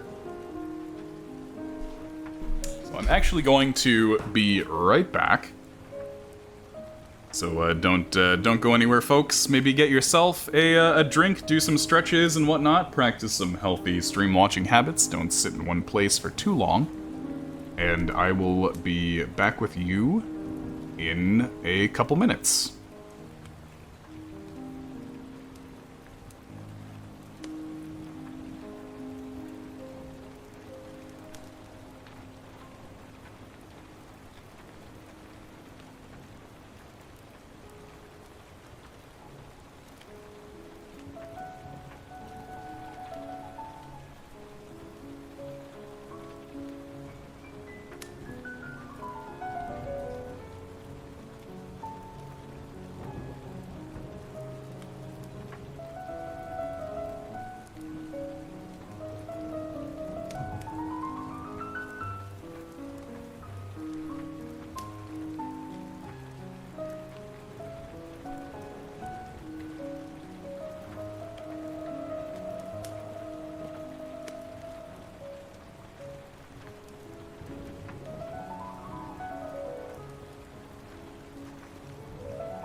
Alright, welcome back, everybody. How are you all? Hope that you all had a good little break there. Got yourself some hydration, a little bit of a stretch, and all those healthy things. I hope that everybody is having a good, productive evening, working on whatever kinds of things that you're working on tonight, as I take you through this little journey. Welcome back to Waria, YNC, SMC, Missy. How are you guys?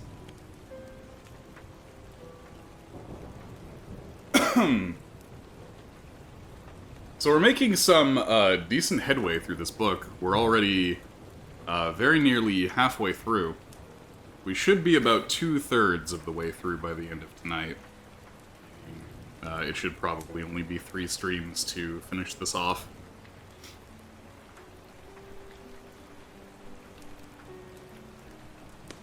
So we are currently on Chapter 11.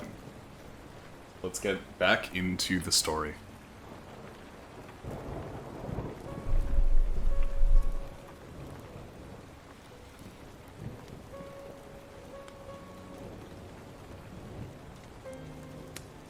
It is with considerable difficulty that I remember the original era of my being.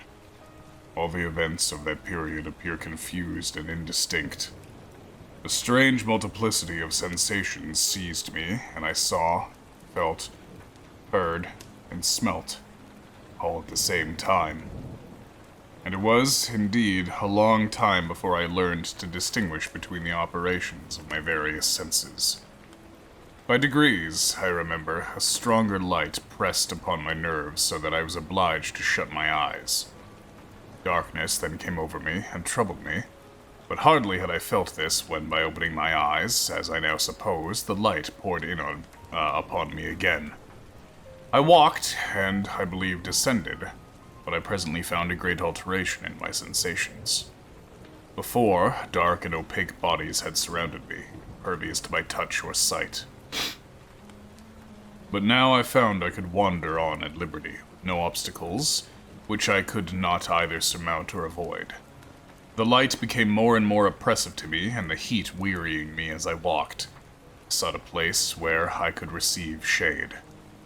This was the forest near Ingolstadt, and here I lay by the side of a brook resting from my fatigue until I felt tormented by hunger and thirst.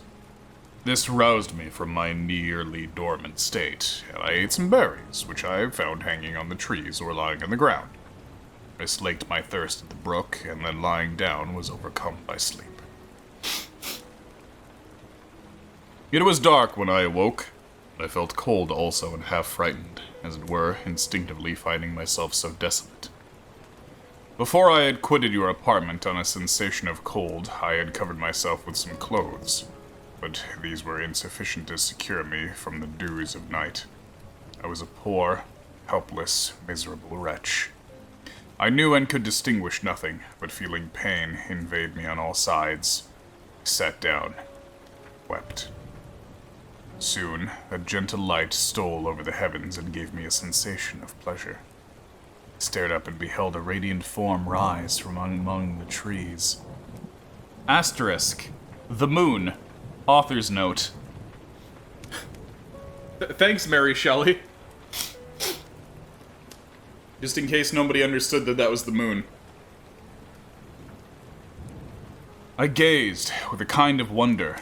It moved slowly, but it enlightened my path. I again went out in search of berries. I was still cold when under one of my trees I found a huge cloak with which I covered myself and sat down upon the ground. This man's just finding clothes in the woods, in like treasure chests and shit, like it's an RPG adventure. No distinct ideas occupied my mind. All was confused. I felt light and hunger and thirst and darkness. Innumerable sounds rang in my ears, and on all sides various scents saluted me. The only object I could distinguish was the bright moon, and I fixed my eyes on that with pleasure. Several changes of night and day passed, and the orb of night had greatly lessened. When I began to distinguish my sensations from each other, I gradually saw plainly the clear stream that supplied me with drink and the trees that shaded me with their foliage. I was delighted when I first discovered that a pleasant sound which often saluted my ears proceeded from the throats of the little winged animals who had often intercepted the light from my eyes. I began also to observe with great accuracy the forms that surrounded me, and to perceive the boundaries of the radiant roof of light which canopied me. Sometimes I tried to imitate the pleasant songs of the birds, but was unable. Sometimes I wished to express my sensations in my own mode, but the uncouth and inarticulate sounds which broke from me frightened me into silence again. The moon had disappeared from the night, and again with lessened form showed itself, while I remained still in the forest. My sensations by this time became distinct, and my mind received every day additional ideas. My eyes became accustomed to the light and to perceive objects in their right forms. I distinguished the insect from the herb, and by degrees one herb from another. Found that the sparrow uttered none but harsh notes, whilst those of the blackbird and thrush were sweet and enticing. One day, when I was oppressed by cold, I found a fire which had been left by some wandering beggars, and was overcome with delight at the warmth I experienced from it. In my joy, I thrust my hand into the live embers, but quickly drew it out again with a cry of pain. How strange, I thought, that the same cause should produce such opposite effects. I examined the materials of the fire, and to my joy found it to be composed of wood. I quickly collected some branches, but they were wet and would not burn. I was pained at this, and sat still watching the operation of the fire. The wet wood which I had placed near the heat dried, and itself became inflamed. I reflected on this, and by touching the various branches I discovered the cause, and busied myself in collecting a great quantity of wood that I might dry it and have a plentiful supply of fire. When night came on and brought sleep with it, I was in the greatest fear lest my fire should be extinguished. I covered it carefully with dry wood and leaves and placed wet branches upon it. And then, spreading my cloak, I lay on the ground and sunk into sleep. It was morning when I awoke, and my first care was to visit the fire. I uncovered it, and a gentle breeze quickly fanned it into a flame. I observed this also and contrived a fan of branches which roused the embers when they were nearly extinguished. When night came again, I found with pleasure that the fire gave light as well as heat, and that the discovery of this element was useful to me in my food, for I found some of the offals that the travelers had left and had been roasted, and tasted much more savory than the berries I gathered from the trees. I tried, therefore, to dress my food in the same manner, placing it on the live embers. I found that the berries were spoiled by this operation, and the nuts and roots much improved. Food, however, became scarce, and I often spent the whole day searching in vain for a few acorns to assuage the pains of hunger. When I found this, I resolved to quit the place that I had hitherto inhabited, to seek for one where the few wants I experienced would be more easily satisfied. In this emigration, I exceedingly lamented the loss of the fire which I had obtained through accident, and knew not how to reproduce it. I gave several hours to the serious consideration of this difficulty, but I was obliged to relinquish all attempts to supply it, and wrapping myself up in my cloak, I struck across the woods towards the setting sun. I passed 3 days in those rambles, and at length discovered the open country. A great fall of snow had taken place the night before, and the fields were one uniform white. The appearance was disconsolate, and I found my feet chilled by the cold damp outside that covered the ground. That entire segment just made me want to play Don't Starve.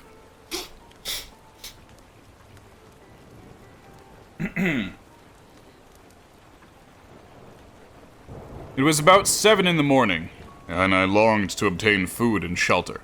At length I perceived a small hut on rising ground, which had doubtless been built for the convenience of some shepherd.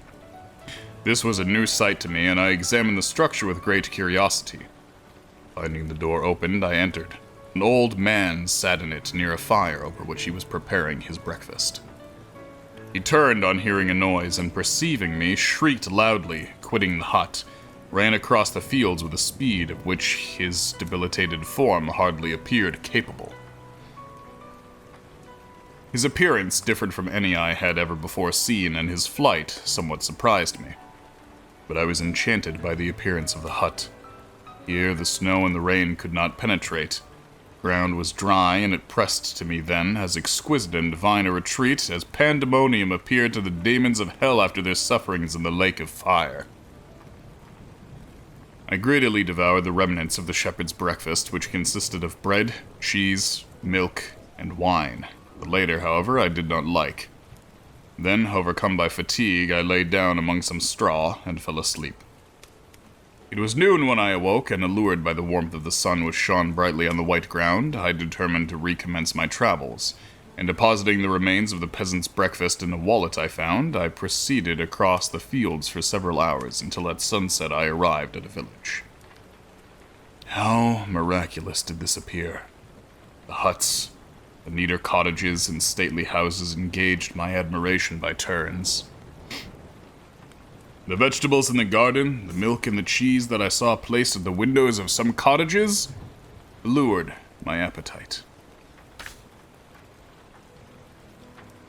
One of the best of these I entered, but I had hardly placed foot within the door before the children shrieked and one of the women fainted. The whole village was roused. Some fled, some attacked me, until grievously bruised by stones and many other kinds of missile weapons, I escaped to the open country and fearfully took refuge in a low hovel, quite bare and making a wretched appearance after the places I had beheld in the village. This hovel, however, joined a cottage of neat and pleasant appearance, but after my late dearly bought experience I dared not enter it. My place of refuge was constructed of wood, but so low that I could with difficulty sit upright in it. No wood, however, was placed on the earth which formed the floor, but it was dry, and although the wind entered it by innumerable chunks, I found an agreeable asylum from the snow and the rain. Here I retreated and lay down happy to have found a shelter, over miserable from the inclemency of the season and still more from the barbarity of man. As soon as morning dawned, I crept from my kennel that I might view the adjacent cottage and discover if I could remain in the habitation I had found. It was situated against the back of the cottage and surrounded on sides which were exposed by a pigsty and a clear pool of water. One part was open, and by that I had crept in, but now I covered every crevice by which I might be perceived with stones and wood, yet in such a manner that I might move them on occasion to pass out. Of the light I enjoyed came through the sty, and that was sufficient for me. Having thus arranged my dwelling and carpeted it with clean straw, I retired, for I saw the figure of a man at a distance, and I remembered too well my treatment the night before to trust myself in his power.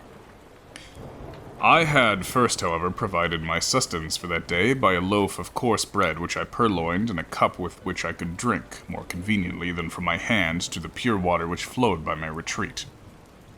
The floor was a little raised, so that it was kept perfectly dry, and by its vicinity to the chimney of the cottage it was tolerably warm. Being thus provided, I resolved to reside in this hovel until something should occur which might alter my determination. It was indeed a paradise compared to the bleak forest, my former residence, the rain-dropping branches and dank earth. I ate my breakfast with pleasure, and was about to remove a plank to procure myself a little water when I heard a step. Looking through a small chunk, I beheld a young creature, with a pail on her head, passing before my hovel. The girl was young and of gentle demeanor, unlike what I have since found cottages and farmhouse servants to be. Yet she was meanly dressed, a coarse blue petticoat and a linen jacket being her only garb. Her fair hair was plaited but not adorned. She looked patient, yet sad. I lost sight of her, and in about a quarter of an hour she returned bearing the pail, which was now partly filled with milk. As she walked along, seemingly incommoded by the burden, a young man met her whose countenance expressed a deeper despondence. Uttering a few sounds with an air of melancholy, he took the pail from her head and bore it to the cottage himself. She followed, and they disappeared. Presently I saw the young man again with some tools in his hand across the field behind the cottage, and the girl was also busied, sometimes in the house and sometimes in the yard. On examining my dwelling, I found that one of the windows of the cottage had formerly occupied a part of it, but the panes had been filled up with wood. In one of these was a small, almost imperceptible chunk, through which the eye could just penetrate.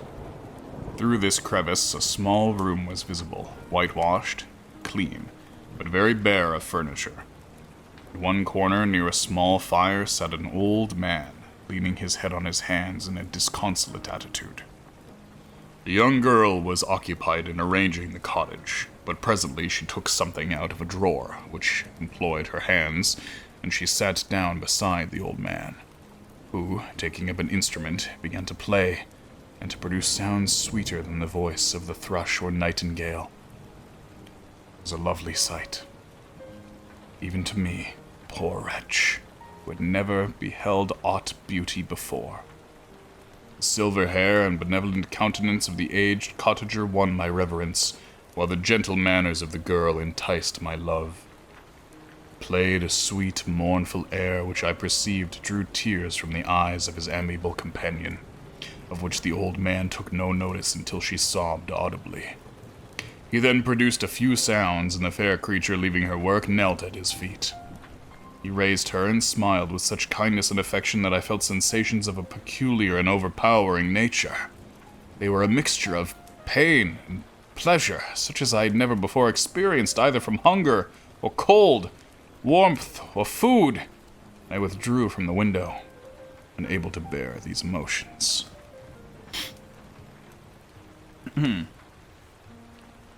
Soon after this, the young man returned, bearing on his shoulders a load of wood. The girl met him at the door, helping to relieve him of his burden, and taking some of the fuel into the cottage, placed it on the fire. Then she and the youth went apart into a nook of the cottage, and he showed her a large loaf and a piece of cheese. She seemed pleased, and went to the garden for some roots and plants, which she placed in water and upon them the fire. She afterwards continued her work, whilst the young man went into the garden and appeared busily employed in digging and pulling up roots. After he had been employed thus about an hour, the young woman joined him, and they entered the cottage together. The old man had in the meantime been pensive, but on the appearance of his companions he assumed a more cheerful air. They sat down to eat. The meal was quickly dispatched. The young woman was again occupied in arranging the cottage, and the old man walked before the cottage in the sun for a few minutes, leaning on the arm of the youth.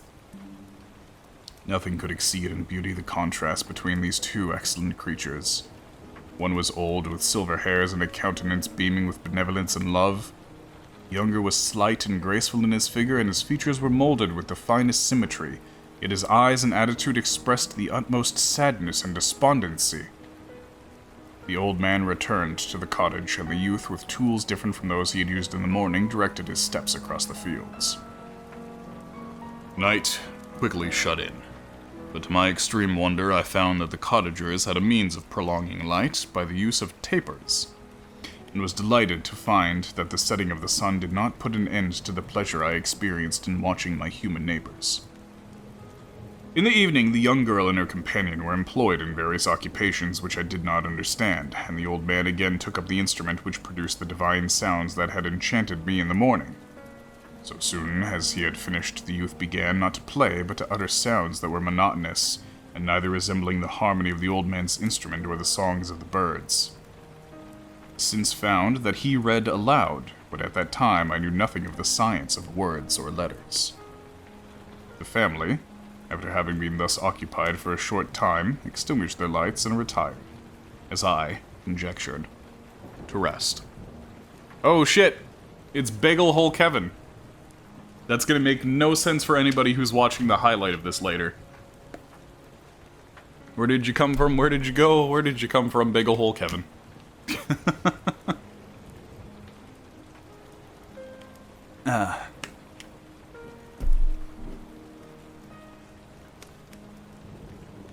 That's a bear man, what the fuck are you talking about moment. You had to have been there.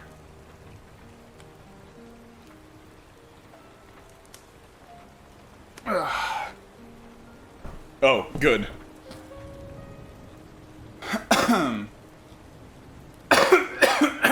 Pardon me?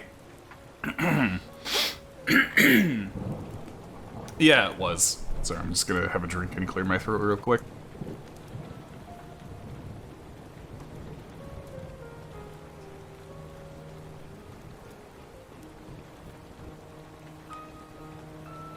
Okay. Alright, so we are on page 77, chapter 12.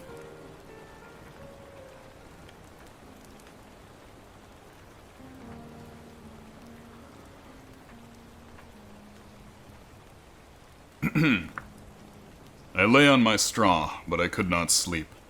I thought of the occurrences of the day. What chiefly struck me was the gentle manners of these people. I longed to join them, but dared not. I remembered too well the treatment I had suffered the night before from the barbarous villagers, and resolved, whatever course of conduct I might hereafter think it right to pursue, that for the present I would remain quietly in my hovel, watching and endeavoring to discover the motives which influenced their actions. The cottagers arose the next morning before the sun. The young woman arranged the cottage and prepared the food, and the youth departed after the first meal. This day was passed in the same routine at that which preceded it. The young man was constantly employed out of doors, and the girl in various laborious occupations within. The old man, whom I soon perceived to be blind, employed his leisure hours on his instrument or in contemplation. Nothing could exceed the love and respect which the younger cottagers exhibited towards their venerable companion. They performed towards him every little office of affection and duty with gentleness, and he rewarded them by his benevolent smiles. They were not entirely happy. The young man and his companion often went apart and appeared to weep. I saw no cause for their unhappiness, but I was deeply affected by it. If such lovely creatures were miserable, it was less strange that I, an imperfect and solitary being, should be wretched. Yet why were these gentle beings unhappy? They possessed a delightful house, for such it was in my eyes, and every luxury. They had a fire to warm them when chill and delicious viands when hungry. They were dressed in excellent clothes, and still more they enjoyed one another's company and speech, interchanging each day looks of affection and kindness. What did their tears imply? They really express pain? I was at first unable to solve these questions, but perpetual attention and time explained to me many appearances which were at first enigmatic. A considerable period elapsed before I discovered one of the causes of the uneasiness of this amiable family. It was poverty, and we suffered that evil in a very distressing degree. Their nourishment consisted entirely of the vegetables of their garden and the milk of one cow, which gave very little during the winter, when its masters could scarcely procure food to support it. They often, I believe, suffered the pangs of hunger very poignantly, especially the two younger cottagers, for several times they placed food before the old man, when they reserved none for themselves. This trait of kindness moved me sensibly. I had been accustomed during the night to steal a part of their store for my own consumption, but when I found that in doing this I inflicted pain upon the cottagers, I abstained, and satisfied myself with berries, nuts, and roots which I gathered from a neighboring wood. I discovered also another means through which I enabled to assist their labors. I found that the youth spent a great part of each day in collecting wood for the family fire, and during the night I often took his tools, the use of which I quickly discovered, and brought home firing sufficient for the consumption of several days. How nice of him. I remember the first time I did this, the young woman, when she opened the door in the morning, appeared greatly astonished on seeing a great pile of wood outside. She uttered some words in a loud voice, and the youth joined her, who also expressed surprise. I observed with pleasure that he did not go to the forest that day, but spent it in repairing the cottage and cultivating the garden. By degrees I made a discovery of still greater moment. Found that these people possessed a method of communicating their experience and feelings to one another by articulate sounds. I perceived that the words they spoke sometimes produced pleasure or pain, smiles or sadness, in the minds and countenances of the hearers. This was indeed a godlike science, and I ardently desired to become acquainted with it. But I was baffled in every attempt I made for this purpose. Their pronunciation was quick, and the words they uttered, not having any apparent connection with visible objects, I was unable to discover any clue by which I could unravel the mystery of their reference. By great application, however, and after having remained during the space of several revolutions of the moon in my hovel, discovered the names that were given to some of the most familiar objects of discourse. Learned and applied the words fire, milk, bread, and wood. I learned also the names of the cottagers themselves. Youth and his companion had each of them several names, but the old man had only one, which was father. The girl was called Sister, or Agatha. Youth, Felix, brother, or son. Wait a sec, Agatha and Felix? Olden son. I cannot describe the delight I felt when I learned the ideas appropriated to each of these sounds and was able to pronounce them. I distinguished several other words without being able as yet to understand or apply them, such as good, dearest, and unhappy. I spent the winter in this manner. The gentle manners and beauty of the cottagers gently endeared them to me. When they were unhappy, I felt depressed. When they rejoiced, I sympathized in their joys. I saw few human beings besides them, and if any other happened to enter the cottage, their harsh manners and rude gait only enhanced to me the superior accomplishments of my friends. The old man, I could perceive, often endeavored to encourage his children. Sometimes I found that he called them to cast off their melancholy. He would talk in a cheerful accent with an expression of goodness that bestowed pleasure even upon me. Agatha listened with respect, her eyes sometimes filled with tears, which she endeavored to wipe away, unperceived, but I generally found that her countenance and tone were more cheerful after having listened to the exhortations of her father. It was not thus with Felix. He was always the saddest of the group, and even to my unpracticed senses he appeared to have suffered more deeply than his friends. But if his countenance was more sorrowful, his voice was more cheerful than that of his sister, especially when he addressed the old man. I could mention innumerable instances which, although slight, marked the dispositions of these amiable cottagers. In the midst of poverty and want, Felix carried with pleasure to his sister the first little white flower that peeped out from beneath the snowy ground. Early in that morning, before she had risen, he cleared away the snow that obstructed her path to the milk-house, drew water from the well, and brought the wood from out the house, where, to his perpetual astonishment, he found his store always replenished by an invisible hand in the day. I believe he worked sometimes for a neighboring farmer, because he often went forth and did not return until dinner, yet brought no wood with him.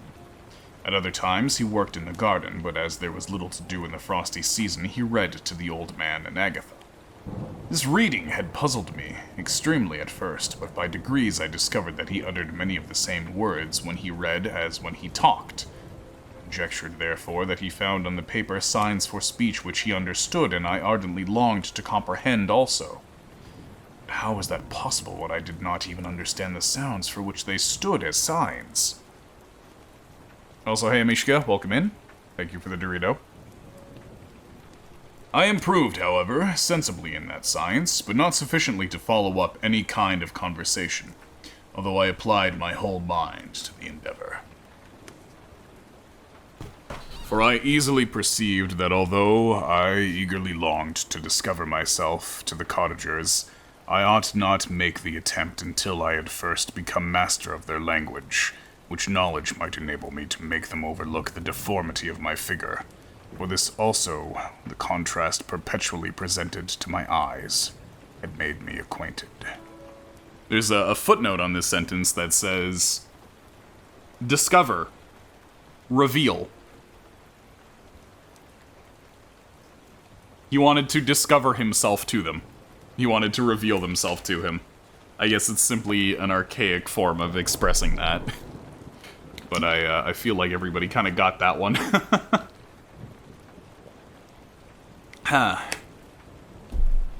Just having a sip.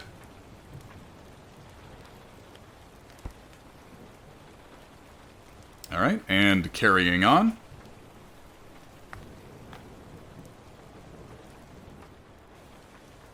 I had admired the perfect forms of the cottagers, their grace, beauty, and delicate complexions, But how I was terrified when I viewed myself in a transparent pool. At first I stared back, unable to believe that it was indeed I who was reflected in the mirror.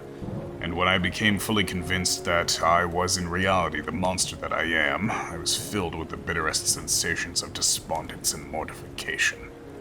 Alas, I did not yet entirely know the fatal effects of this miserable deformity. As the sun became warmer and the light of day longer, the snow vanished and I beheld the bare trees and black earth. In this time, Felix was more employed, and the heart-moving indications of impending famine disappeared. Their food, as I afterwards found, was coarse, but it was wholesome, and they procured a sufficiency of it. Several new kinds of plants sprung up in the garden, which they dressed, and these signs of comfort increased daily as the season advanced. The old man, leaning on his son, walked each day at noon. When it did not rain, as I found it was called when the heavens poured forth its water. This frequently took place, but a high wind quickly dried the earth, and the season became far more pleasant than it had been. My mode of life in my hovel was uniform. During the morning, I attended the motions of the cottages, and when they dispersed in various occupations, I slept. The remainder of the day was spent in observing my friends. When they had retired to rest, if there was any moon or the night was starlight, I went into the woods and collected my own food and fuel for the cottage. When I returned, as often as it was necessary, I cleared their path from the snow and performed those offices that I had seen done by Felix. I afterwards found that these labors, performed by an invisible hand, greatly astonished them, and once or twice I heard them, on these occasions, utter the words "good spirit" or "wonderful," but I did not understand the signification of these terms. My thoughts now became more active, and I longed to discover the motives and feelings of these lovely creatures. I was inquisitive to know why Felix appeared so miserable and Agatha so sad. I thought, foolish wretch, that it might be in my power to restore happiness to these deserving people. My scepter was absent. The forms of the venerable blind father, the gentle Agatha, and the excellent Felix flitted before me. I looked upon them as superior beings who would be the arbiters of my future destiny. I formed in my imagination 1,000 pictures of presenting myself to them, and their reception of me. I imagined that they would be disgusted until by my gentle demeanor and consolating words, I should first win their favor, and afterwards, their love. These thoughts exhilarated me, and led me to apply with fresh ardor to the acquiring the art of language. My organs were indeed harsh but supple, and although my voice was very unlike the soft music of their tones, yet I pronounced such words as I understood with tolerable ease. It was as the ass and the lapdog. The ass and the lapdog in the fable, the ass tries to gain his master's affection by imitating the lapdog, but is beaten for his behavior. Oh no, poor donkey. Probably don't want a donkey sitting on your lap, though. Or I don't know, maybe you do. Doesn't seem like the worst thing in the world. Yet surely the gentle ass, whose intentions were affectionate, although his manners were rude, deserved better treatment than blows and execration. The pleasant showers and genial warmth of spring greatly altered the aspect of the earth. Men who, before this change, seemed to have been hid in caves, dispersed themselves, and were employed in various arts of cultivation. The birds sang in more cheerful notes, and the leaves began to bud forth on the trees. Happy, happy earth, fit habitation for gods, which so short time before was bleak, damp, and unwholesome. My spirits were elevated by the enchanting appearance of nature. The past was blotted from my memory. The present was tranquil, and the future gilded by bright rays of hope and anticipations of joy. I have bad news. The next chapter is chapter 13. We are, however, now at the exact halfway point of the story. Going to have another sip before I get into this.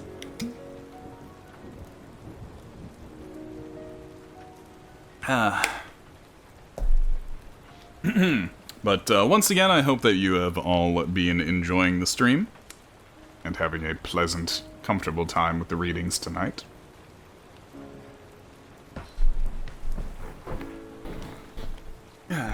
Now, let's go on.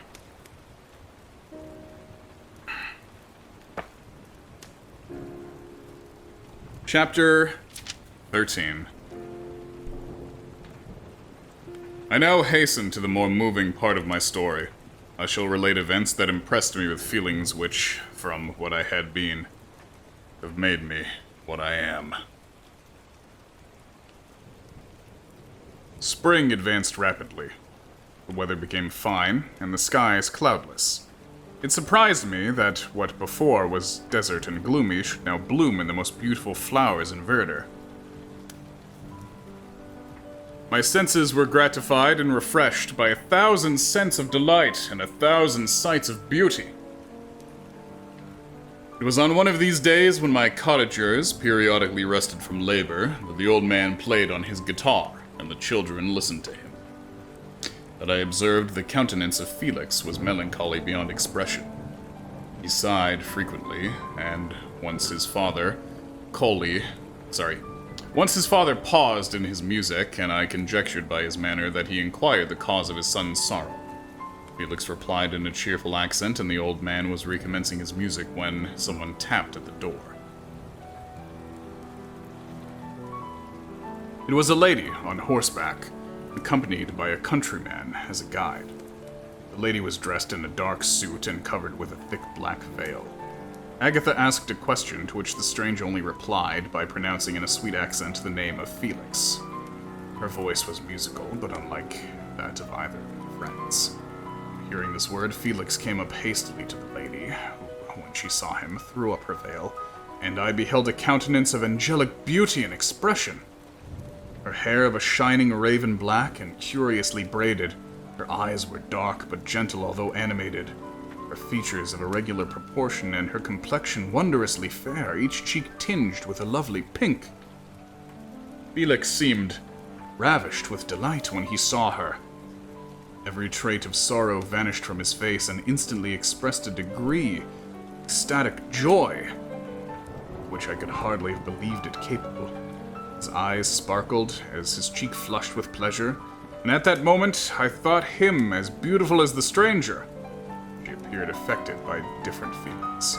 Wiping a few tears from her lovely eyes, she held out her hand to Felix, who kissed it rapturously, and called her, as well as I could distinguish, his sweet Arabian. She did not appear to understand him, but smiled. He assisted her to dismount, and dismissing her guide, conducted her into the cottage. Some conversation took place between him and his father, and the young stranger knelt at the old man's feet and would have kissed his hand, but he raised her and embraced her affectionately. I soon perceived that although the stranger uttered articulate sounds and appeared to have a language of her own, she was neither understood by, nor herself understood, the cottagers. They made many signs, which I did not comprehend, but I saw that her presence diffused gladness through the cottage, dispelling their sorrow as the sun dissipates the morning mists. Felix seemed peculiarly happy, with smiles of delight welcomed his Arabian. Agatha, ever gentle Agatha, kissed the hands of the lovely stranger, and pointing to her brother made signs which appeared to me to mean that he had been sorrowful until she came. Some hours passed thus, while they, by their countenances, expressed joy, the cause of which I did not comprehend. Presently I found, by the frequent recurrence of some sound which the stranger repeated after them, that she was endeavoring to learn their language, and the idea instantly occurred to me that I should make use of the same instructions to the same end. The stranger learned about 20 words at the first lesson. Most of them, indeed, were those which I had before understood, but I profited by the others. As night came on, Agatha and the Arabian retired early. When they separated, Felix kissed the hand of the stranger and said, "Good night, sweet Sapphi." He sat up much longer, conversing with his father, and by the frequent repetition of her name, I conjectured that their lovely guest was the subject of their conversation. I ardently desired to understand them and bent every faculty towards that purpose, but found it utterly impossible. The next morning, Felix went out in his work, and after the usual occupations of Agatha were finished, the Arabian sat at the feet of the old man, and taking his guitar, played some airs so entrancingly beautiful that they were at once drawing tears of sorrow and delight from my eyes. She sang, and her voice flowed in a rich cadence, swelling and dying away like a nightingale of the woods. When she had finished, she gave the guitar to Agatha, who at first declined it. She played a simple air, and her voice accompanied it in sweet accents, but unlike the wondrous strain of the stranger. The old man appeared enraptured, and said some words which Agatha endeavored to explain to Safie, and by which he appeared to wish to express that she bestowed on him the greatest delight by her music.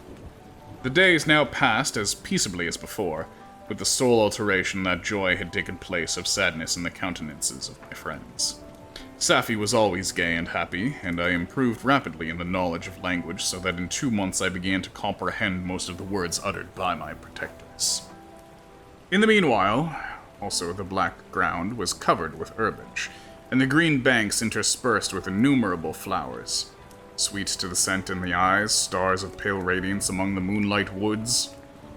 The sun became warmer, the nights clear and balmy, and my nocturnal rambles were an extreme pleasure to me, although they were considerably shortened by the late setting and early rising of the sun. For I never ventured abroad during daylight, fearful of meeting with the same treatment I had formerly endured in the first village which I entered. My days were spent in close attention that I might more speedily master the language, and I may boast that I improved more rapidly than the Arabian, who understood very little and conversed in broken accents, while I comprehended and could imitate almost every word that was spoken. While I improved in speech, I also learned the science of letters as it was taught to the stranger. This opened before me a wide field for wonder and delight. The book from which Felix instructed Safie was Volney's Ruins of Empires. Volney's Ruins of Empires, an essay on the philosophy of history written by the Comte de Volney in 1791. Thank you, footnote. I should not have understood the purport of this book had not Felix, in reading it, given very minute explanations. He had chosen this work, he said, because the declamatory style was framed in imitation of the Eastern authors. Through this work, I obtained a cursory knowledge in history and a view of the several empires at present existing in the world.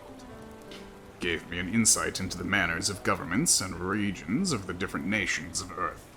I heard of the Asiatics, of the stupendous genius and mental activity of the Grecians, of the wars and wonderful virtue of the Romans, and of their subsequent degenerating, and of the decline of the mighty empire of chivalry. Christianity and kings, I heard the discovery of the American hemisphere, and wept with Safie over the hapless fate of its original inhabitants.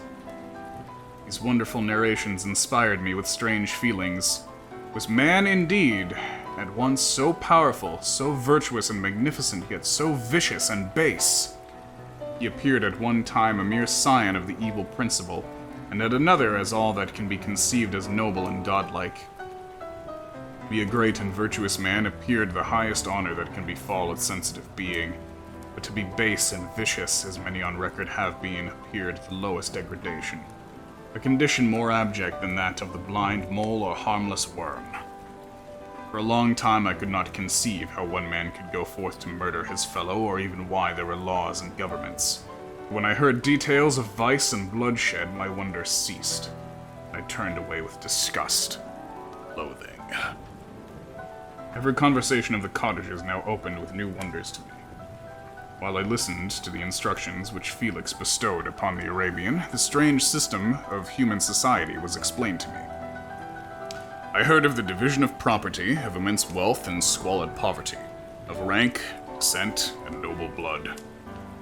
The words induced me to turn towards myself. I learned that the possessions most esteemed by your fellow creatures were high and unsullied descent united with riches. A man might be respected with only one of these advantages, but without either he was considered, except in very rare instances, as a vagabond and a slave, doomed to waste his powers for the profits of the chosen few. And what was I? My creation and creator I was absolutely ignorant, but I knew that I possessed no money, no friends, no kind of property. I was besides endued with a figure hideously deformed and loathsome. I was not even of the same nature as a man. I was more agile than they and could subsist upon coarser diet. I bore the extremes of heat and cold with less injury to my frame. My stature far exceeded theirs. When I looked around and I saw and heard of none like me, was I, then, a monster? Blot upon the earth from which all men fled?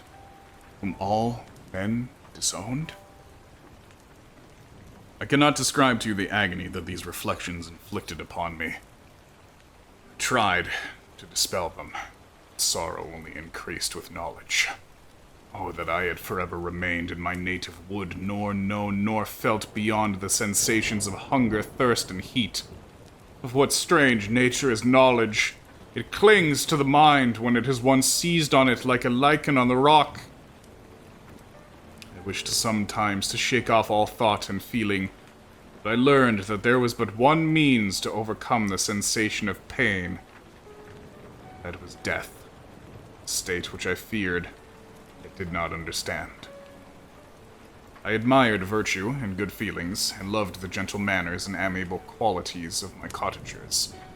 But I was shut out from the intercourse with them, except through means which I obtained by stealth, when I was unseen, unknown, and which rather increased than satisfied the desire I had of becoming one among my fellows.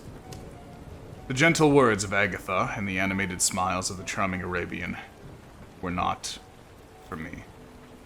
The mild exhortations of the old man and the lively conversation of the loved Felix were not for me. Miserable, unhappy, wretch. Other lessons were impressed upon me even more deeply. I heard of the difference of sexes, and the birth and growth of children. How the father doted on the smiles of the infant, and the lively sallies of the other child. How all the life and cares of the mother were wrapped up in the precious charge. How the mind of youth expanded, and gained knowledge of brother, sister, and all the various relationships which bind one human being to another in mortal bonds.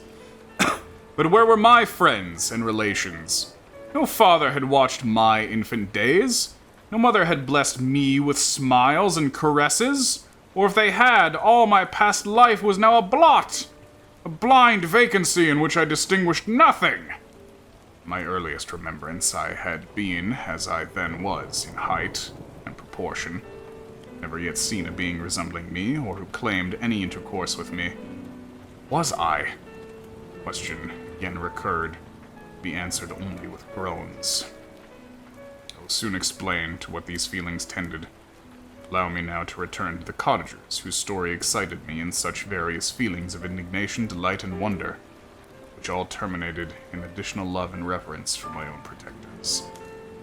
So loved, and innocent, half painful self-deceit, call them.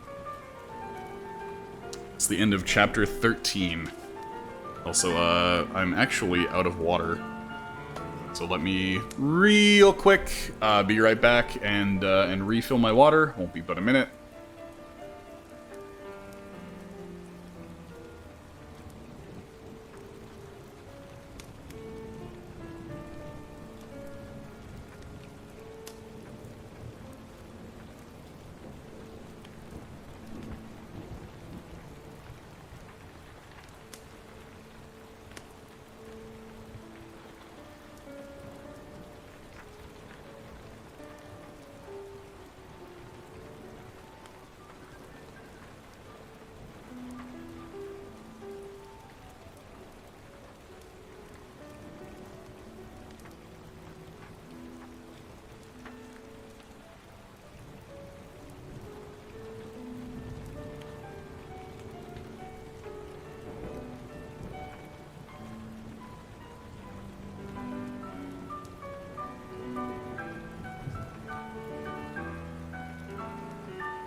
Okay, I'm back.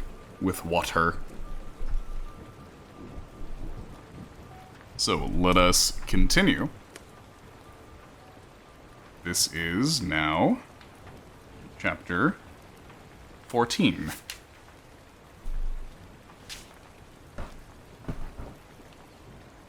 How many have we gotten through today? I think we started on chapter 7? Yes, we started with chapter 7, now we're on chapter 14. So we've read 6 chapters so far. This is going to be the 7th one we read. How many is the book total, actually? Book is 24 chapters total.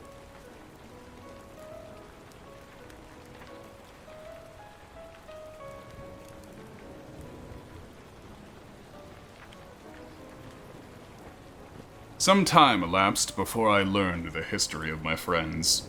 It was one which would not fail to impress itself deeply on my mind, unfolding as it did a number of circumstances, each interesting and wonderful to one so utterly inexperienced as I was. The name of the old man was de Lacy.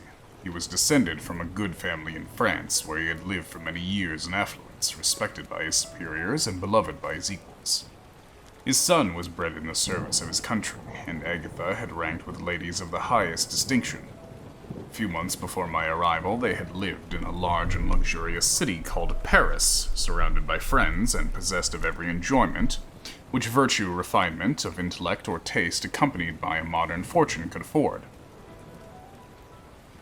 The father of Safi had been the cause of their ruin.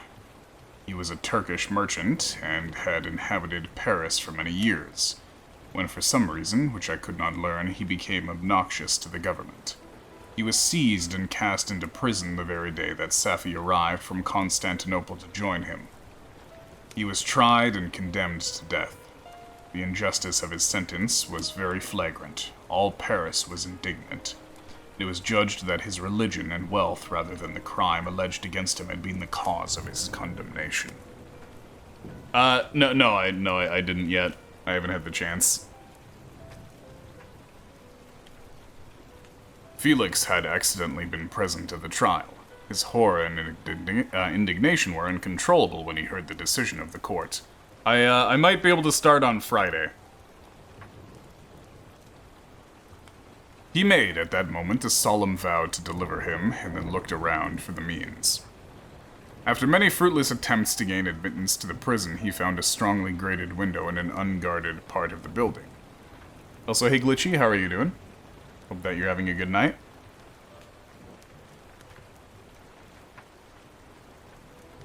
After many fruitless attempts to gain admittance to the prison, he found a strongly grated window in an unguarded part of the building, which lighted the dungeons of the unfortunate Mahometan, who, loaded with chains, waited in despair the execution of the barbarous sentence.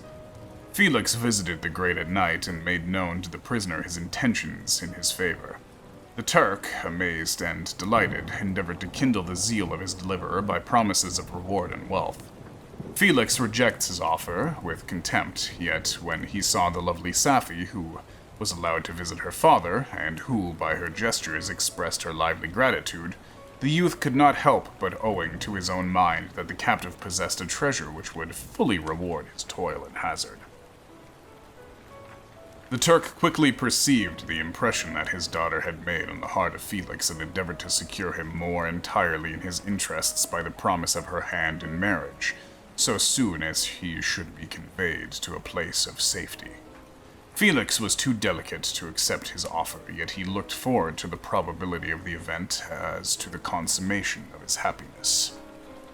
During the ensuing days, while the preparations were going forward for the escape of the merchant, the zeal of Felix was warmed by several letters that he received from this lovely girl, who found means to express her thoughts in the language of her lover by the aid of an old man, a servant of her father, who understood French. She thanked him in the most ardent terms for his intended services towards her parent, and at the same time she gently deplored her own fate. I have copies of these letters, for I found means, during my residence in the hovel, to procure the implements of writing. The letters were often in the hands of Felix or Agatha. Before I depart, I will give them to you. They will prove the truth of my tale. At present, as the sun is already far declined, I shall only have time to repeat the substance of them to you. Safi related that her mother was a Christian Arab seized and made a slave by the Turks, recommended by her beauty. She had won the heart of the father Safi, who married her.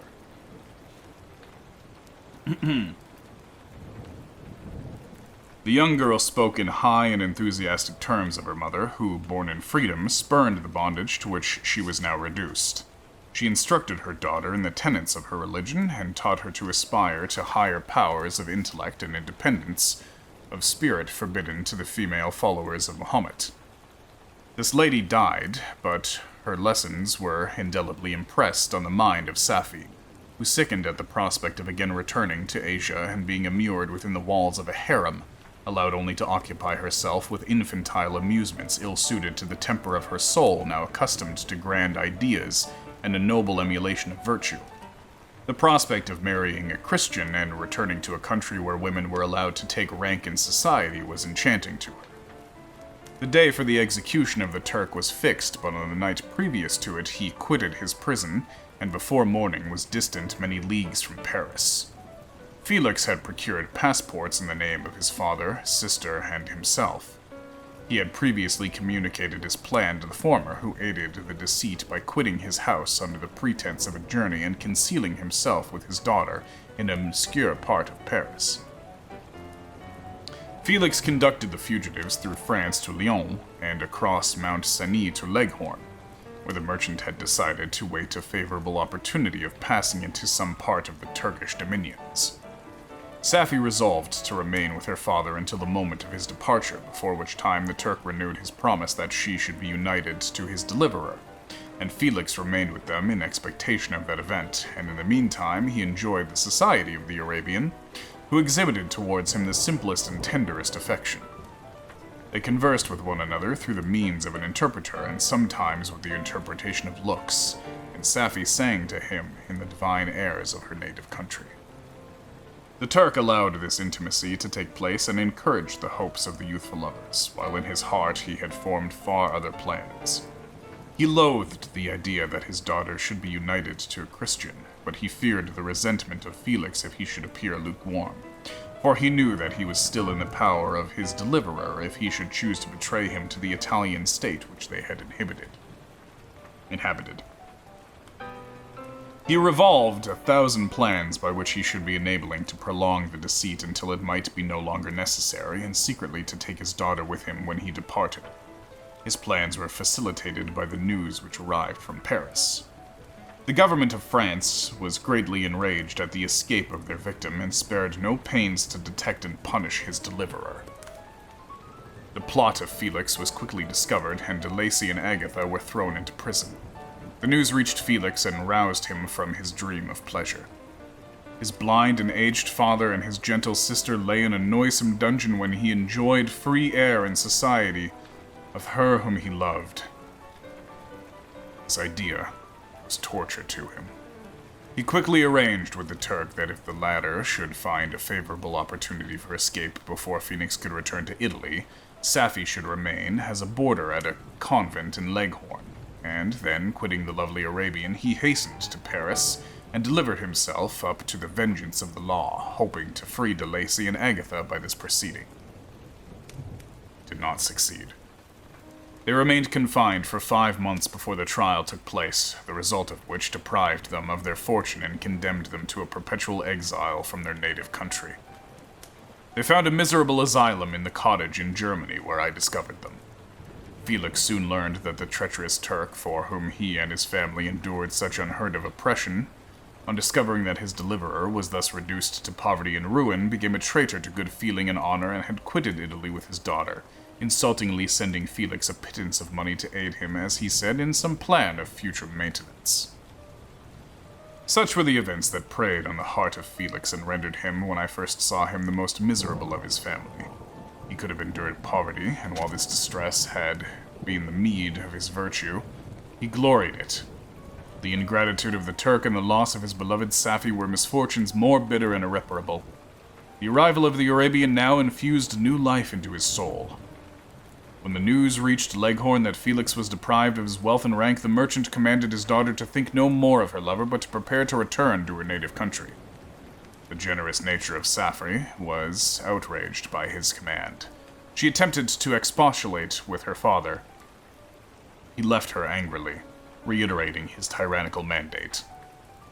A few days after, the Turk entered his daughter's apartment and told her hastily that he had reason to believe that his residence at Leghorn had been divulged, and that he should speedily be delivered up to the French government.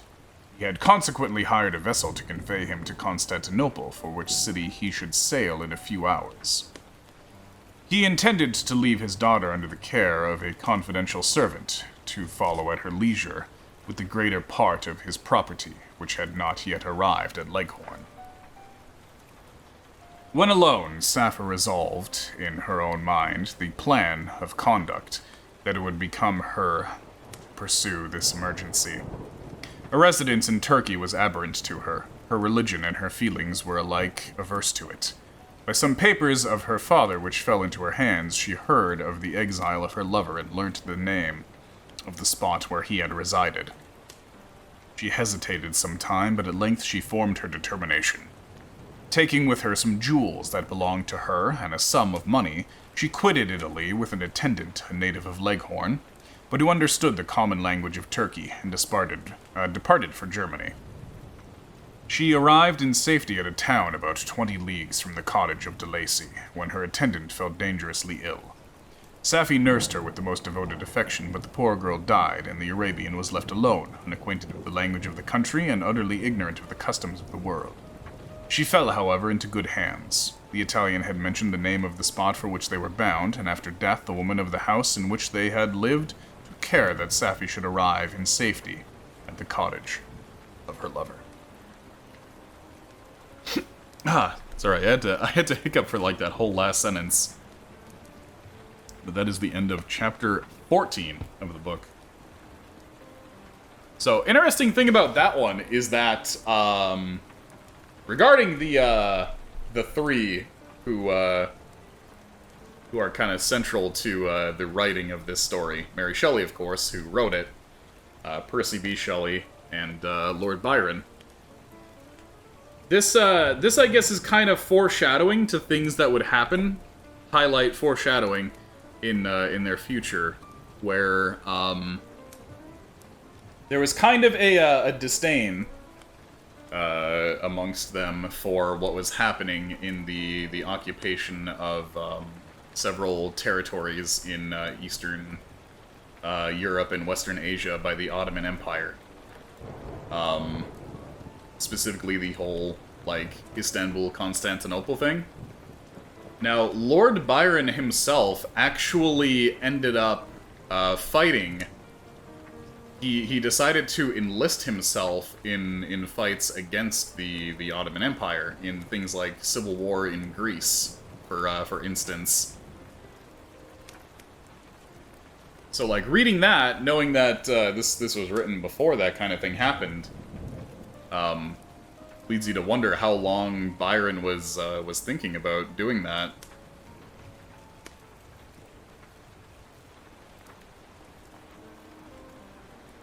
It's just a little bit of 19th century history for you regarding these three in particular, Mary Shelley, Percy B. Shelley, and Lord Byron.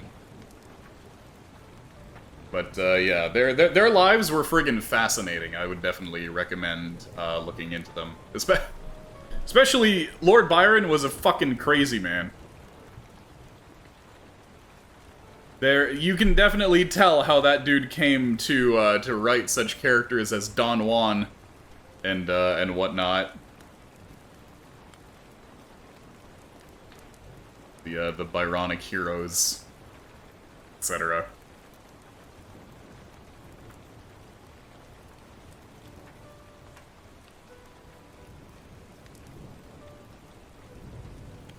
Oh my god. I just looked ahead to see how long chapter 15 was. And there's a note next to the Roman numerals for chapter 16. Guess what the note says? In brackets, next to the Roman numeral 16, it says 26.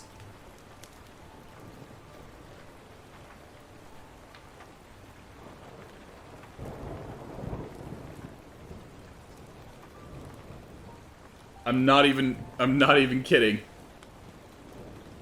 It's the only chapter that's had such an annotation on it.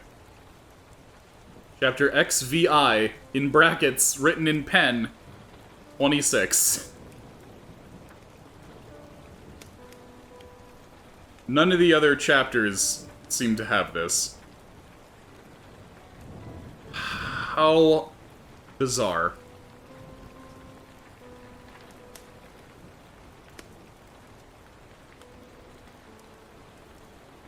Yeah, the note takers had some interesting notes so far, but that one might take the cake.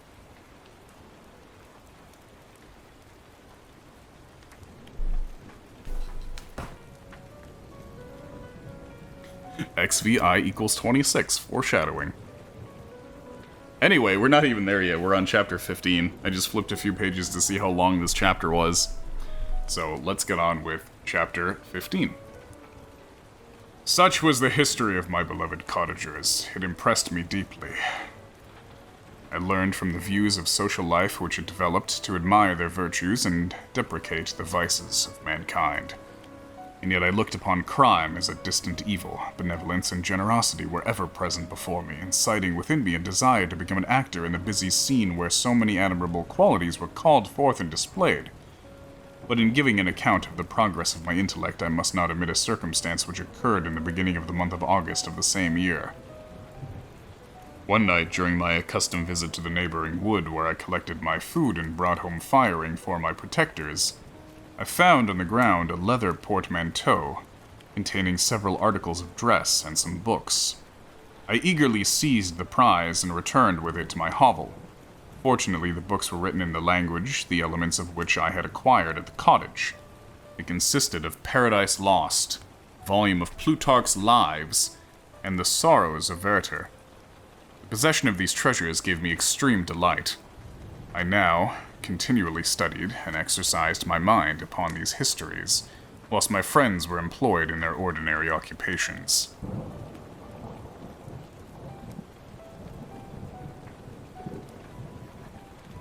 I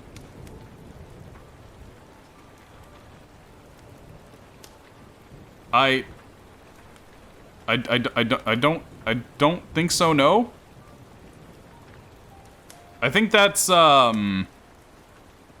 just a lot of literary scholar. Oh, wait, no, that's right. They did highlight a lot of, shoot, sorry, that was last week, so I didn't fully remember, but they did highlight a lot of sections where Frankenstein was talking rather homoerotically.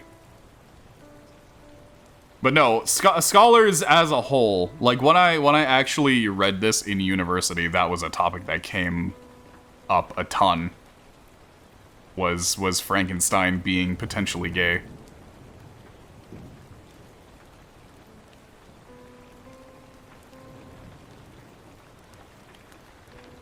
And like that one honestly makes a lot of sense to me for a few reasons. One of them being that, of course, that's since this book is very much like emblematic of the Romantic period. The Romantics were way more about free love than most of the movements that came before or after. Like, we have pretty much confirmed cultural notes that would say that Mary Shelley, Percy B. Shelley, and Lord Byron were, like, all three of them lovers together. So, such things were definitely reflected in Frankenstein, I want to say.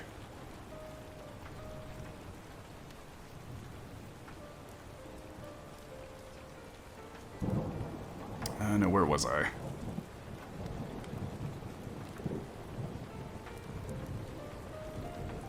But yeah, that definitely came up a bunch in class. Like, my professor basically outright confirmed it. In that class. Where the heck? Where was I? At least in his scholarly opinion. It's not like we can ask Mary Shelley, but all we can do is, reflect on these things. Why can't I find where I was? Alright, I'm just gonna read from the top of the page. I can hardly describe to you the effect of these books. They produced me an infamy of new images and feelings that sometimes raised me to ecstasy, but more frequently sunk me into the lowest dejection. In The Sorrows of Werther, besides the interest of its simple and affecting story, so many opinions are canvassed and so many lights thrown upon what had hitherto been, to me, obscure subjects, that I found it a never-ending source of speculation and astonishment. The gentle and domestic manners it described, combined with lofty sentiments and feelings which had for their object something out of self, accorded well with my experience among my protectors, and with the wants which were forever alive in my own bosom. But I thought Werther himself a more divine being than I had ever beheld or imagined. His character contained no pretension, but it sunk deep. The disquisitions upon death and suicide were calculated to fill me with wonder. I did not pretend to enter into the merits of the case, yet I inclined towards the opinions of the hero whose extinction I wept without precisely understanding it. As I read, however, I applied much personally to my own feelings and condition. I found myself similar, yet at the same time strangely unlike to the beings concerning whom I read, and to whose conversations I was a listener. I sympathized with and partly understood them, but I was unformed in mind. I was dependent on none and related to none. The path of my departure was free. There was none to lament my annihilation. Footnote. Perhaps based on line 14 of Shelley's Mutability. Path of its departure still is free. Just squeezing all that they can out of Percy's poem. My person was hideous, my stature gigantic. What did this mean? Who was I? What was I? Whence did I come? What was my destination? These questions continually recurred, but I was unable to solve them. The volume of Plutarch's Lives, which I possessed, contained the histories of the first founders of the ancient republics. This book had a far different effect upon me from the Sorrows of Werther. I learned from Werther's imaginations despondency and gloom, but Plutarch taught me high thoughts. He elevated me above the wretched sphere of my own reflections to admire and love the heroes of past ages. Me going back in time to give Frankenstein's monster copies of some, like, Franz Kafka's Metamorphosis or some Dostoevsky's. Just be like, hey, you wanna read some depressing shit? Check out all the stuff I had to read in college. I actually really like Metamorphosis, though. Franz Kafka's Metamorphosis is one of my favorite books. I learned from Werther's imaginations despondency and gloom, but Plutarch taught me high thoughts. He elevated me above the wretched sphere of my own reflections to admire and love the heroes of past ages. Many things I read surpassed my understanding and experience. I had a very confused knowledge of kingdoms, wide extents of country, mighty rivers, and boundless seas. But I was perfectly unacquainted with towns and large assemblages of men. The cottage of my protectors had been the only school in which I had studied human nature. But this book developed new and mightier scenes of action. Yeah, I think that book might be what I would describe as Teocore. Based on the kinds of games that I play. I read of men concerned in public affairs governing or massacring their species. I felt the greatest ardor for virtue rise within me and abhorrence for vice, as far as I understood the signification of those terms. relative as they were, as I applied them to pleasure and pain alone. Induced by these feelings, I was of course led to admire peaceable lawgivers, Numa, Solon, Lycurgus, in preference to Romulus and Theseus. The patriarchal lives of my protectors caused these impressions to take firm hold on my mind. Perhaps if my first introduction to humanity had been made by a young soldier burning for glory and slaughter, I should have been imbued with different sensations. But Paradise Lost excited different and far deeper emotions. I read it, as I had the other volumes which had fallen into my hands, as a true history. It moved every feeling of wonder and awe that the picture of an omnipotent god warring with his creations was capable of exciting. I often referred the several situations as their similarity struck me to my own. Like Adam, I was apparently united by no link to any other being in existence, but his state was far different from mine in every other respect. He had come forth from the hands of God a perfect creature, happy, prosperous, guarded by the special care of his creator. He was allowed to converse with and acquire knowledge from beings of a superior nature, but I was wretched, helpless, and alone. Many times I considered Satan as the fitter emblem for my condition, for often like him when I viewed the bliss of my protectors, the bitter gall of envy rose within me. Another circumstance strengthened and confirmed these feelings. Soon after my arrival in the hotel, I discovered some papers in the pocket of the dress, which I had taken from your laboratory. At first, I neglected them, but now that I was able to decipher the characteristics in which they were written, I began to study them with diligence. It was your journal of the 4th months that preceded my creation. You minutely described in these papers every step you took in the progress of your work. This history was mingled with accounts of domestic occurrences. Doubtless recollect these papers. Here they are. Everything is related in them which bears reference to my accursed origin. The whole detail of that series of disgusting circumstances which produced it is set in view. The minutest description of my odious and loathsome person is given, in language painted by your own horrors, and rendered mine indelible. I sickened as I read, hateful day when I received life. I exclaimed, in agony, accursed creator, why did you form a monster so hideous that even you turned from me in disgust?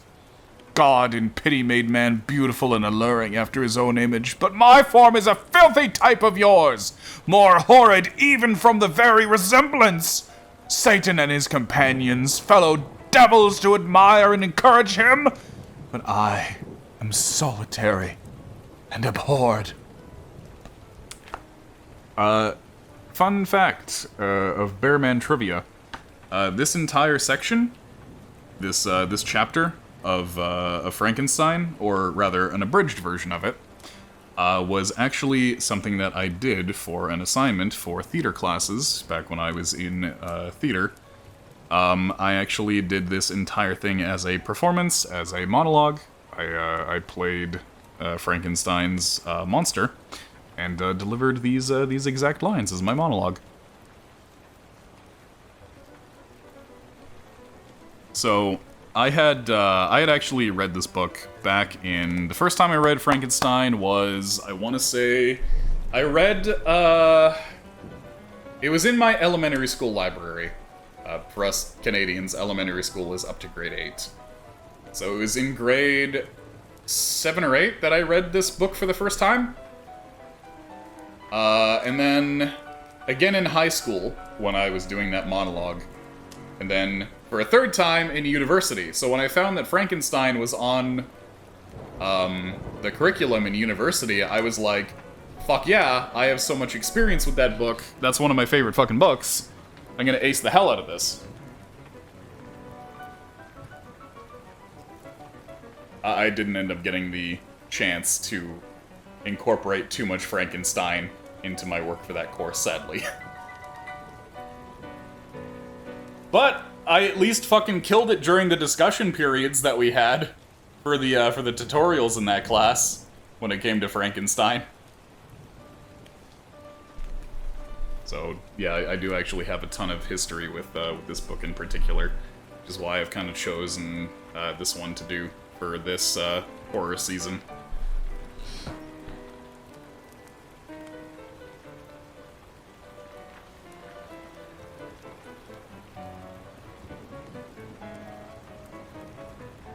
Sorry, I need a quick drink.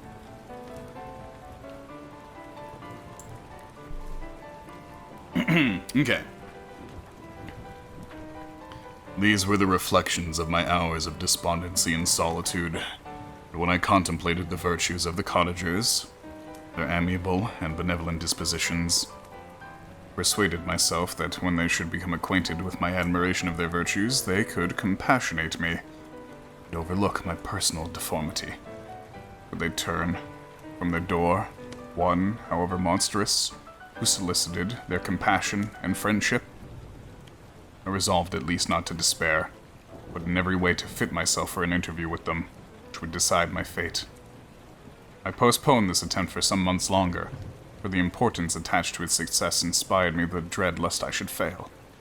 Besides, I found that my understanding improved so much with every day's experience that I was unwilling to commence this undertaking until a few more months could have added to my sagacity.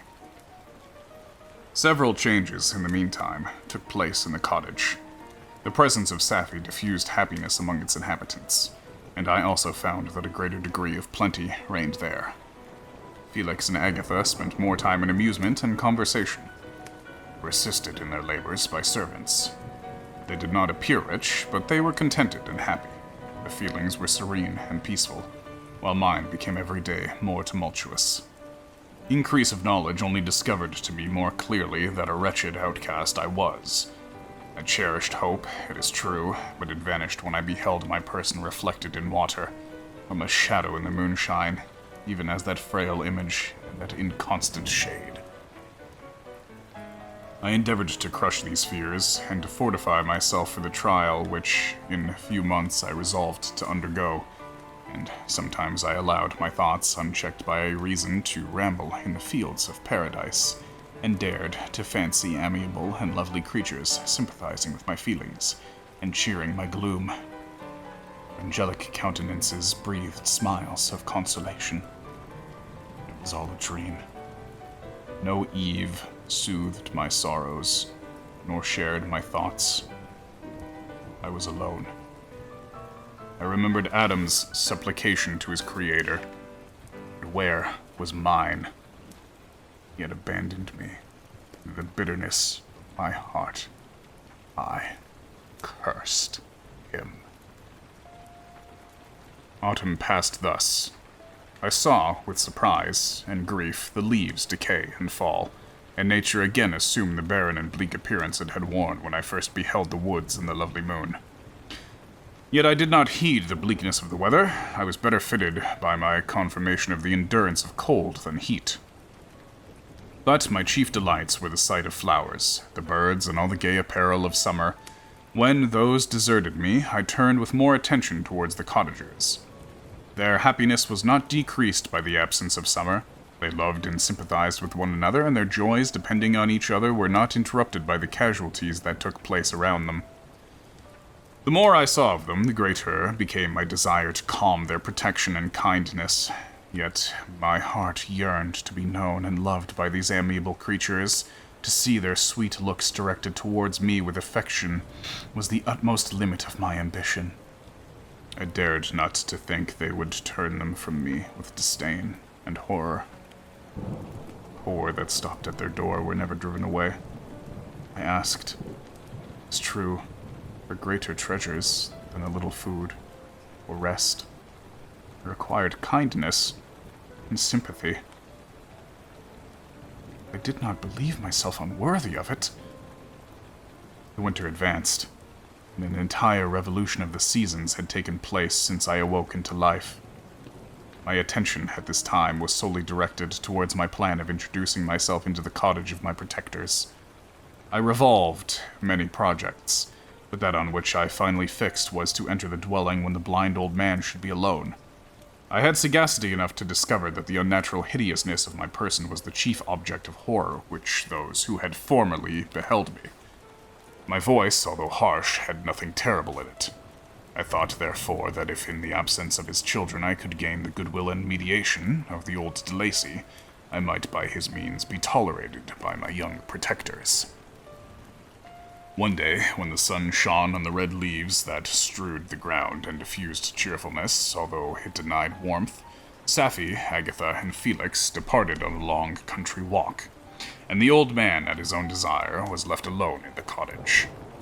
When his children had departed, he took up his guitar and played several mournful but sweet airs, more sweet and mournful than I had ever heard him play before.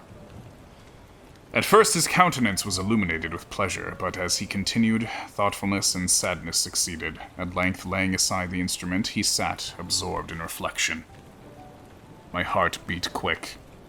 This was the hour and moment of trial which would decide my hopes or realize my fears. The servants were gone to a neighboring fair. All was silent in and around the cottage. It was an excellent opportunity, yet when I proceeded to execute my plan, my limbs failed me, and I sank to the ground. Again I rose, exerting all the firmness of which I was master, removed the planks which I had placed before my hovel to conceal my retreat. The fresh air revived me, and with renewed determination, I approached the door of the cottage. I knocked. "Who is there?" said the old man. "Come in." I entered. "Pardon this intrusion," said I. "I'm a traveler in want of a little rest. You would greatly oblige me if you would allow me to remain a few minutes before the fire." "Enter," said de Lacy, "and I will try in what manner I can to relieve your wants. But unfortunately my children are from home, and as I am blind, I am afraid I shall find it difficult to procure food for you." "Do not trouble yourself, my kind host. I have food. It is warmth and rest only that I need." I sat down, and silence ensued. I knew that every minute was precious to me, yet I remained irresolute in what manner to commence the interview. The old man addressed me. "By your language, stranger, I suppose you are my countrymen. Are you French?" "No, but I was educated by a French family and understand that language only." Oh my god, they're speaking French this whole time. "I'm now going to claim the protection of some friends whom I sincerely love and in whose favor I have some hopes. Are they Germans?" "No, they are French, but let us change the subject. I'm an unfortunate and deserted creature. I look around and I have no relation or friend upon earth. These amiable people to whom I go have never seen me and know little of me. I am full of fears, for if I fail there, I am an outcast in the world forever. Do not despair. To be friendless is indeed unfortunate, but the hearts of men, when unprejudiced by any obvious self-interest, are full of brotherly love and charity. Rely therefore on your hopes, and if these friends are good and amiable, do not despair. They are kind. They're the most excellent creatures in the world, but unfortunately they are prejudiced against me. I have good dispositions. My life has been hitherto harmless and in some degree beneficial, but a fatal prejudice clouds their eyes, and where they ought to see a feeling and kind friend, behold only a detestable monster. That is indeed unfortunate, but if you really are blameless, cannot you undeceive them? I am about to undertake this task, and it is on that account that I feel so many overwhelming terrors. I tenderly love these friends. I have, unknown to them, been for many months in the habits of daily kindness towards them. They believe that I wish to injure them. It is that prejudice which I wish to overcome. Where do these friends reside? Near this spot. The old man paused, and then continued. If you will unreservedly confide in me the particulars of your tale, I perhaps may be of use in undeceiving them. I am blind and cannot judge your countenance, but there is something in your words which persuades me that you are sincere. I am poor and an exile, but I will afford me true pleasure to be in any way serviceable to a human creature. Excellent man. I thank you and accept your generous offer. You raise me from the dust by this kindness, and I trust that by your aid I shall not be driven from the society and sympathy of your fellow creatures. Heaven forbid! Even if you were really criminal, for that can only drive you to desperation and not instigate you to virtue. I also am unfortunate. I and my family have been condemned, also innocent. Judge, therefore, if I do not feel for your misfortunes. How can I thank you, my best and only benefactor?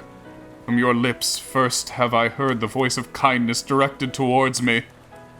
I shall be forever grateful, and your present humanity assures me of success with those friends whom I am on the point of meeting.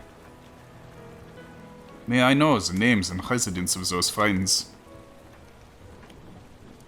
I paused. This I thought was the moment of decision, which was to rob me of, or bestow happiness on me forever. I struggled vainly for firmness sufficient to answer him, but the effort destroyed all my remaining strength. I sank on the chair and sobbed aloud. At that moment I heard the steps of my younger protectors. I had not a moment to lose, but seizing the hand of the old man, I cried, "Now's the time! Save me! Protect me! You and your family are the friends whom I seek. Do not you desert me in this hour of trial!" "Great God!" exclaimed the old man. "Who are you?" Uh-oh. At that instant, the cottage door was opened, and Felix, Safi, and Agatha entered. Who can describe their horror and consternation on beholding me? Agatha fainted, and Safi, unable to attend to her friend, rushed out from the cottage. Felix darted forward and with supernatural force tore me from his fathers, to whose knees I clung. In a transport of fury, he dashed me to the ground and struck me violently with a stick. Could have torn him limb from limb as the lion rends the antelope. My heart sunk within me, as with bitter sickness, and I refrained. I saw him on the point of repeating his blow, when overcome by pain and anguish I quitted the cottage, and in the general tumult escaped, unperceived, to my hovel. Chapter 16, aka Chapter 26. This chapter's got some highlighting. Okay, 26 might be the last one that I read tonight, but also yeah, big sad. Or who knows? Maybe I'll do 17 as well. Doesn't look like 17's very long.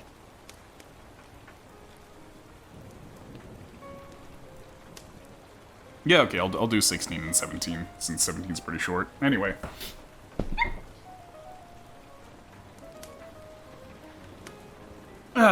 Okay. Cursed! Cursed creator! Why did I live? Why, in that instant, did I not extinguish the spark of existence which you had so wantonly bestowed? I know not. Despair had not yet taken possession of me. My feelings were those of rage, revenge. Could pleasure have destroyed the cottage and its inhabitants and glutted myself with their shrieks and misery. When night came, I quitted my retreat and wandered in the wood, and now no longer restrained by the fear of discovery, I gave vent to my anguish in fearful howlings. I was like a wild beast that had broken the toils, destroying the objects that destructed me, and ranging through the woods with stag-like swiftness. Oh, what a miserable night I passed! The cold stars shining in mockery, the bare trees waving their branches above me. Now and then the sweet voice of birds burst forth amidst the universal stillness, and all save I were at rest or enjoyment. I, like the arch-fiend, bore a hell within me, and finding myself unsympathized with, wished to tear up the trees, spread havoc and destruction around me, and then to have sat down and enjoyed the ruin. This was a luxury of sensation I could not endure. I became fatigued with excess bodily exertion, and sank on the damp grass in the sick impotence of despair. There was none among the myriads of men that existed who would pity or assist me, and should I feel kindness towards my enemies? No. No, from that moment I declared everlasting war against the species, and more than all against him who had formed me, sent me forth to this unsupportable misery. The sun rose. I heard the voices of men, and knew that it was impossible to return to my retreat that day. Accordingly, I hid myself in some thick underwood, determining to devote the ensuing hours to reflection on my situation. The pleasant sunshine and the pure air of day restored me to some degree of tranquility, and when I considered what had passed at the cottage, I could not help believing that I had been too hasty in my conclusions. Also, there's a highlighted portion here that says, "I know not, despair had not yet taken possession of me. My feelings were those of rage and revenge." That sentence is highlighted for some reason.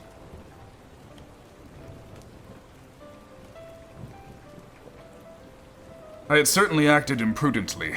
It was apparent that my conversation had interested the father in my behalf, and I was fool in having exposed the person to the horror of his children. I ought to have familiarized the old de Lacy to me, and by degrees to have discovered myself to the rest of the family when they should have been prepared for my approach. But I did not believe my errors to be irreversible, and after much consideration I resolved to return to the cottage, seek the old man, and by representations win him to my party. These thoughts calmed me, and in the afternoon I sank into a profound sleep. The fever of my blood did not allow me to be visited by peaceful dreams. The horrible scene of the preceding day was forever acting before my eyes. The women were flying, and enraged Felix tearing me from his father's feet. I woke exhausted, and finding that it was already night, I crept forth from my hiding place and went in search of food. When my hunger was appeased, I directed my steps towards the well-known path that conducted to the cottage. All there was at peace. I crept into my hovel and remained in silent expectation of the accustomed hour when the family rose. That hour passed. The sun mounted high in the heavens, but the cottagers did not appear. I trembled violently, apprehending some dreadful misfortune. The inside of the cottage was dark, and I heard no motion. I cannot describe the agony of the suspense. Presently, 2 countrymen passed by, but pausing near the cottage, they entered into conversation using violent gesticulations. But I did not understand what they had said, as they spoke the language of the country, which differed from that of my protectors. Soon after, however, Felix approached with another man. I was surprised, as I knew that he had not quitted the cottage that morning, and waited anxiously to discover from his discourse the meaning of these unusual appearances. "Do you consider," said his companion to him, "that you will be obliged to pay 3 months' rent and to lose the produce of your garden? I do not wish to take any unfair advantage, and I beg therefore that you will take some days to consider of your determination." "It is utterly helpless," replied Felix. "We can never again inhabit your cottage. The life of my father is in greatest danger owing to the dreadful circumstance that I have related. My wife and my sister will never recover from their horror. I entreat you not to reason with me any more. Take possession of your tenement and let me fly from this place." Felix trembled violently as he said this. He and his companion entered the cottage, in which they remained for a few minutes, and then departed. I never saw any of the family, de Lacy more. I continued for the remainder of the day in my hovel in a state of utter and stupid despair. My protectors had departed, and broken only link that held me to the world. For the first time, the feelings of revenge and hatred filled my bosom, and I did not strive to control them. But, allowing myself to be borne away by the stream, I bent my mind towards injury and death. When I thought of my friends, the mild voice of de Lacy, the gentle eyes of Agatha, the exquisite beauty of the Arabian, these thoughts vanished. A gush of tears somewhat soothed me. But again, when I reflected that they had spurned and deserted me, anger returned. A rage of anger, and unable to injure anything human, I turned my fury towards inanimate objects. As night advanced, I placed a variety of combustibles around the cottage, and having destroyed every vestige of cultivation in the garden, I waited with forced impatience until the moon had sunk to commence my operations. As the night advanced, a fierce wind arose from the woods and quickly dispersed the clouds that had loitered in the heavens.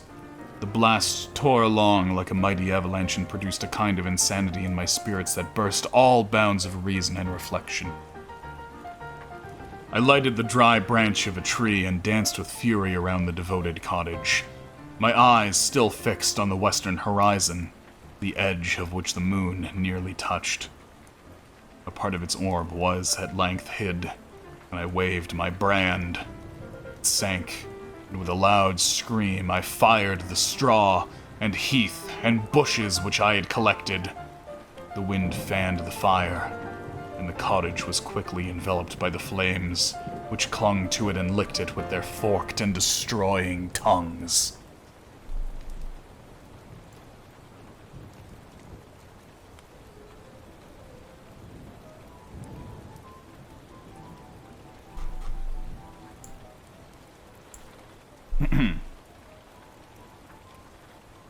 As soon as I was convinced that no assistance could save any part of the habitation, I quitted the scene and sought for refuge in the woods. Now, with the world before me, whither should I bend my steps?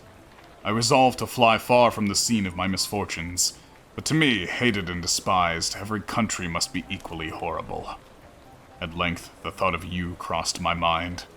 I learned from your papers that you were my father, my creator, and to whom I could apply with more fitness than to him who had given me life. Among the lessons that Felix had bestowed upon Safi, geography had not been omitted.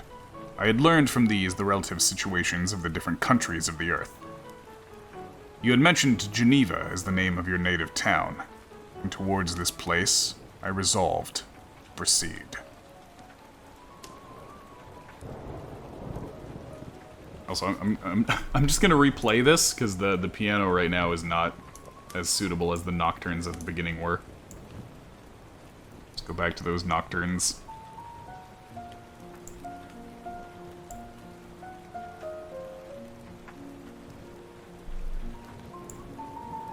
There we go. Thank you, Chopin.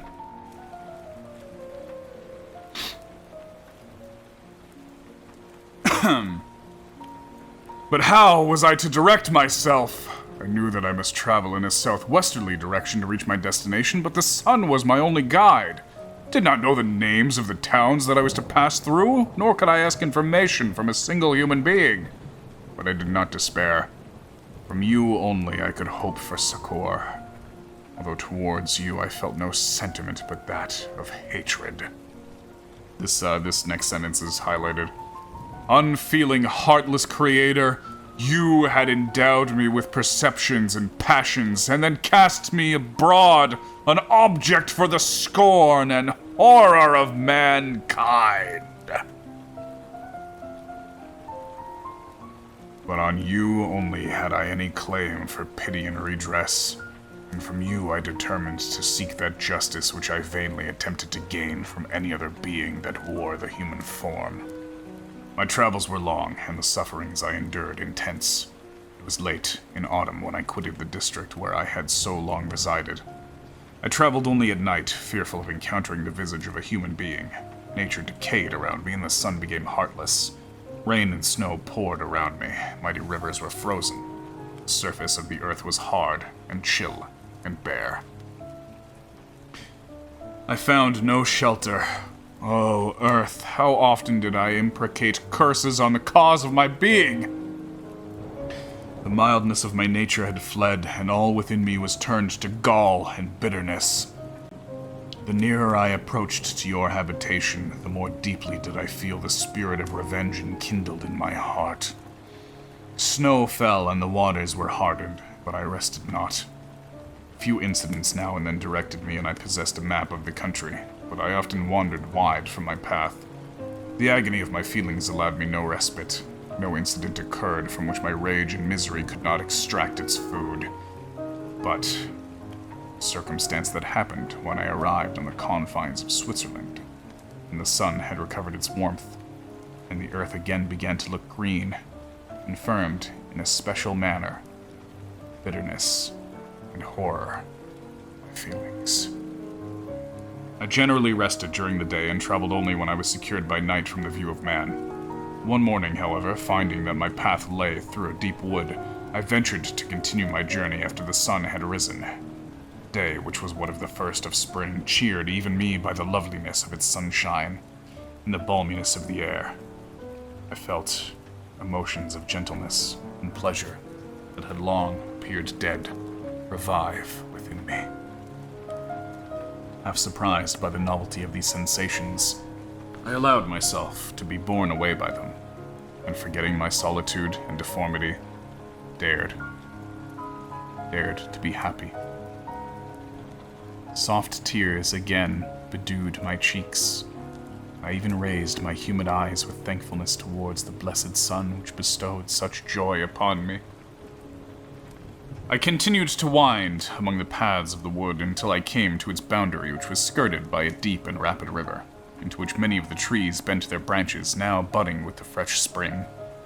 Here I paused, not exactly knowing what path to pursue, when I heard the sound of voices that induced me to conceal myself under the shade of a cypress.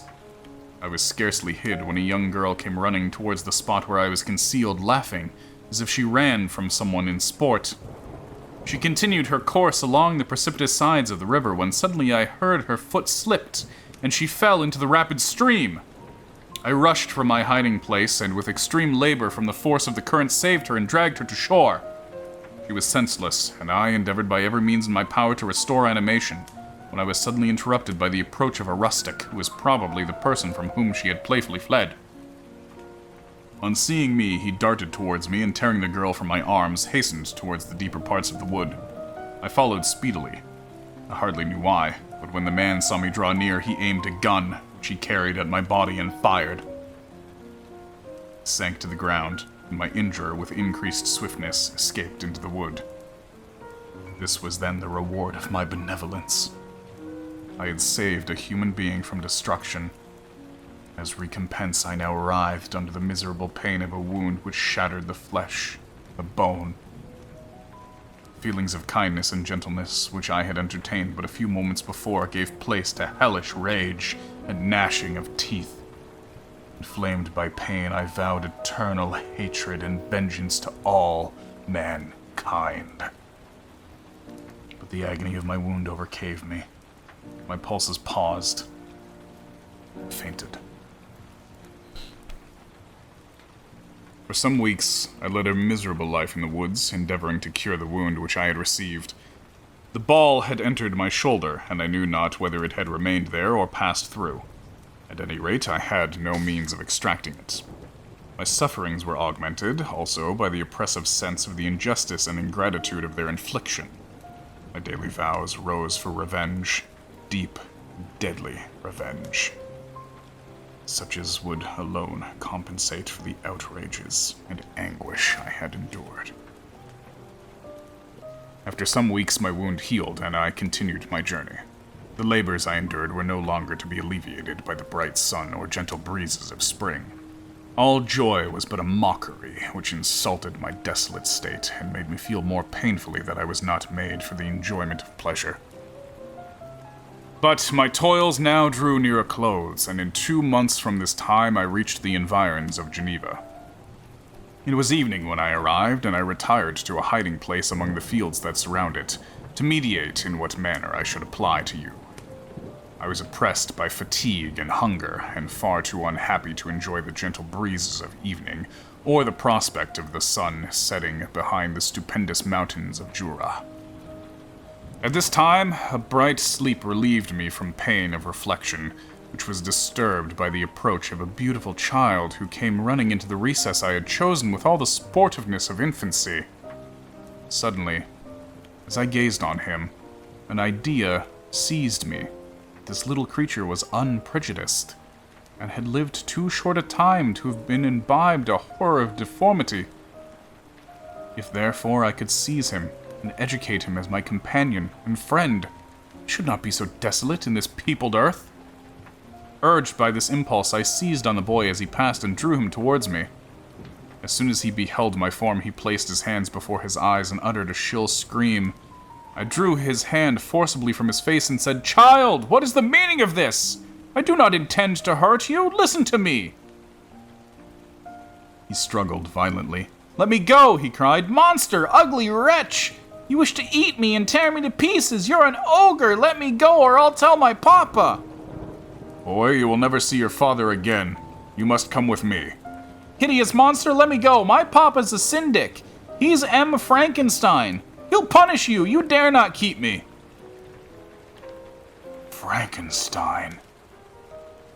You belong to my enemy. To him towards who I have sworn eternal revenge. You shall be my first victim. Child struggled and loaded me with epithets which carried despair to my heart. I grasped his throat to silence him, and in a moment, he lay dead at my feet. I gazed on my victim, and my heart swelled with exultation and hellish triumph.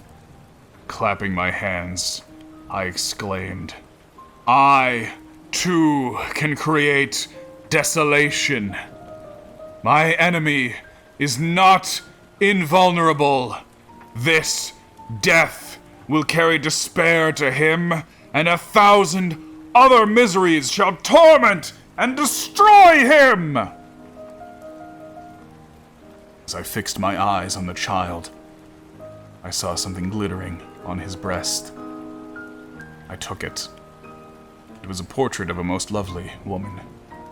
In spite of my malignity, it softened and attracted me. For a few moments I gazed with delight on her dark eyes, fringed by deep lashes, and her lovely lips. Presently, my rage returned. I remembered that I was forever deprived of the delights of such beautiful creatures, and all they could bestow, and that she whose resemblance I contemplated would, in regarding me, have changed that air of divine benignity to one expressive of disgust and affright. Can you wonder that such thoughts transported me with rage? I only wonder that at that moment, instead of venting my sensations in exclamations in agony, I did not rush among mankind and perish in the attempt to destroy them. While I was overcome by these feelings, I left the spot where I had committed the murder. Seeking a more secluded hiding place, I entered a barn which had appeared to be empty. A woman was sleeping on some straw. She was young, not indeed so beautiful as her whose portrait I held, but of an agreeable aspect and blooming in the loveliness of youth and health. Here I thought is one of those whose joy-imparting smiles are bestowed on all but me. And then I bent over her and whispered, Awake, fairest, thy lover is near. He who would give his life but to obtain one look of affection from thine eyes. My beloved, awake! The sleeper stirred. A thrill of terror ran through me. Should she indeed awake and see me and curse me and denounce the murderer? Thus would she assuredly act if her darkened eyes opened and she beheld me. The thought was madness. It stirred the fiend within me. Not I, but she shall suffer the murder I have committed. Because I am forever robbed of all that she could give me, she shall atone. Crime had its source in her. Be hers the punishment. Thanks to the lessons of Felix and the sanguinary laws of man, I had learned how to work mischief. I bent over her and placed the portrait securely in one of the folds of her dress. She moved again, and I fled. For some days I haunted the spot where these scenes had taken place, sometimes wishing to see you, sometimes resolved to quit the world and its miseries forever. At length I wandered towards these mountains and have ranged through their immense recesses, consumed by a burning passion which you alone can gratify. We may not part until you have promised to comply with my requisition. I am alone and miserable. Man will not associate with me, but one as deformed and horrible as myself would not deny herself to me. My companion must be of the same species and have the same defects. This being we must create.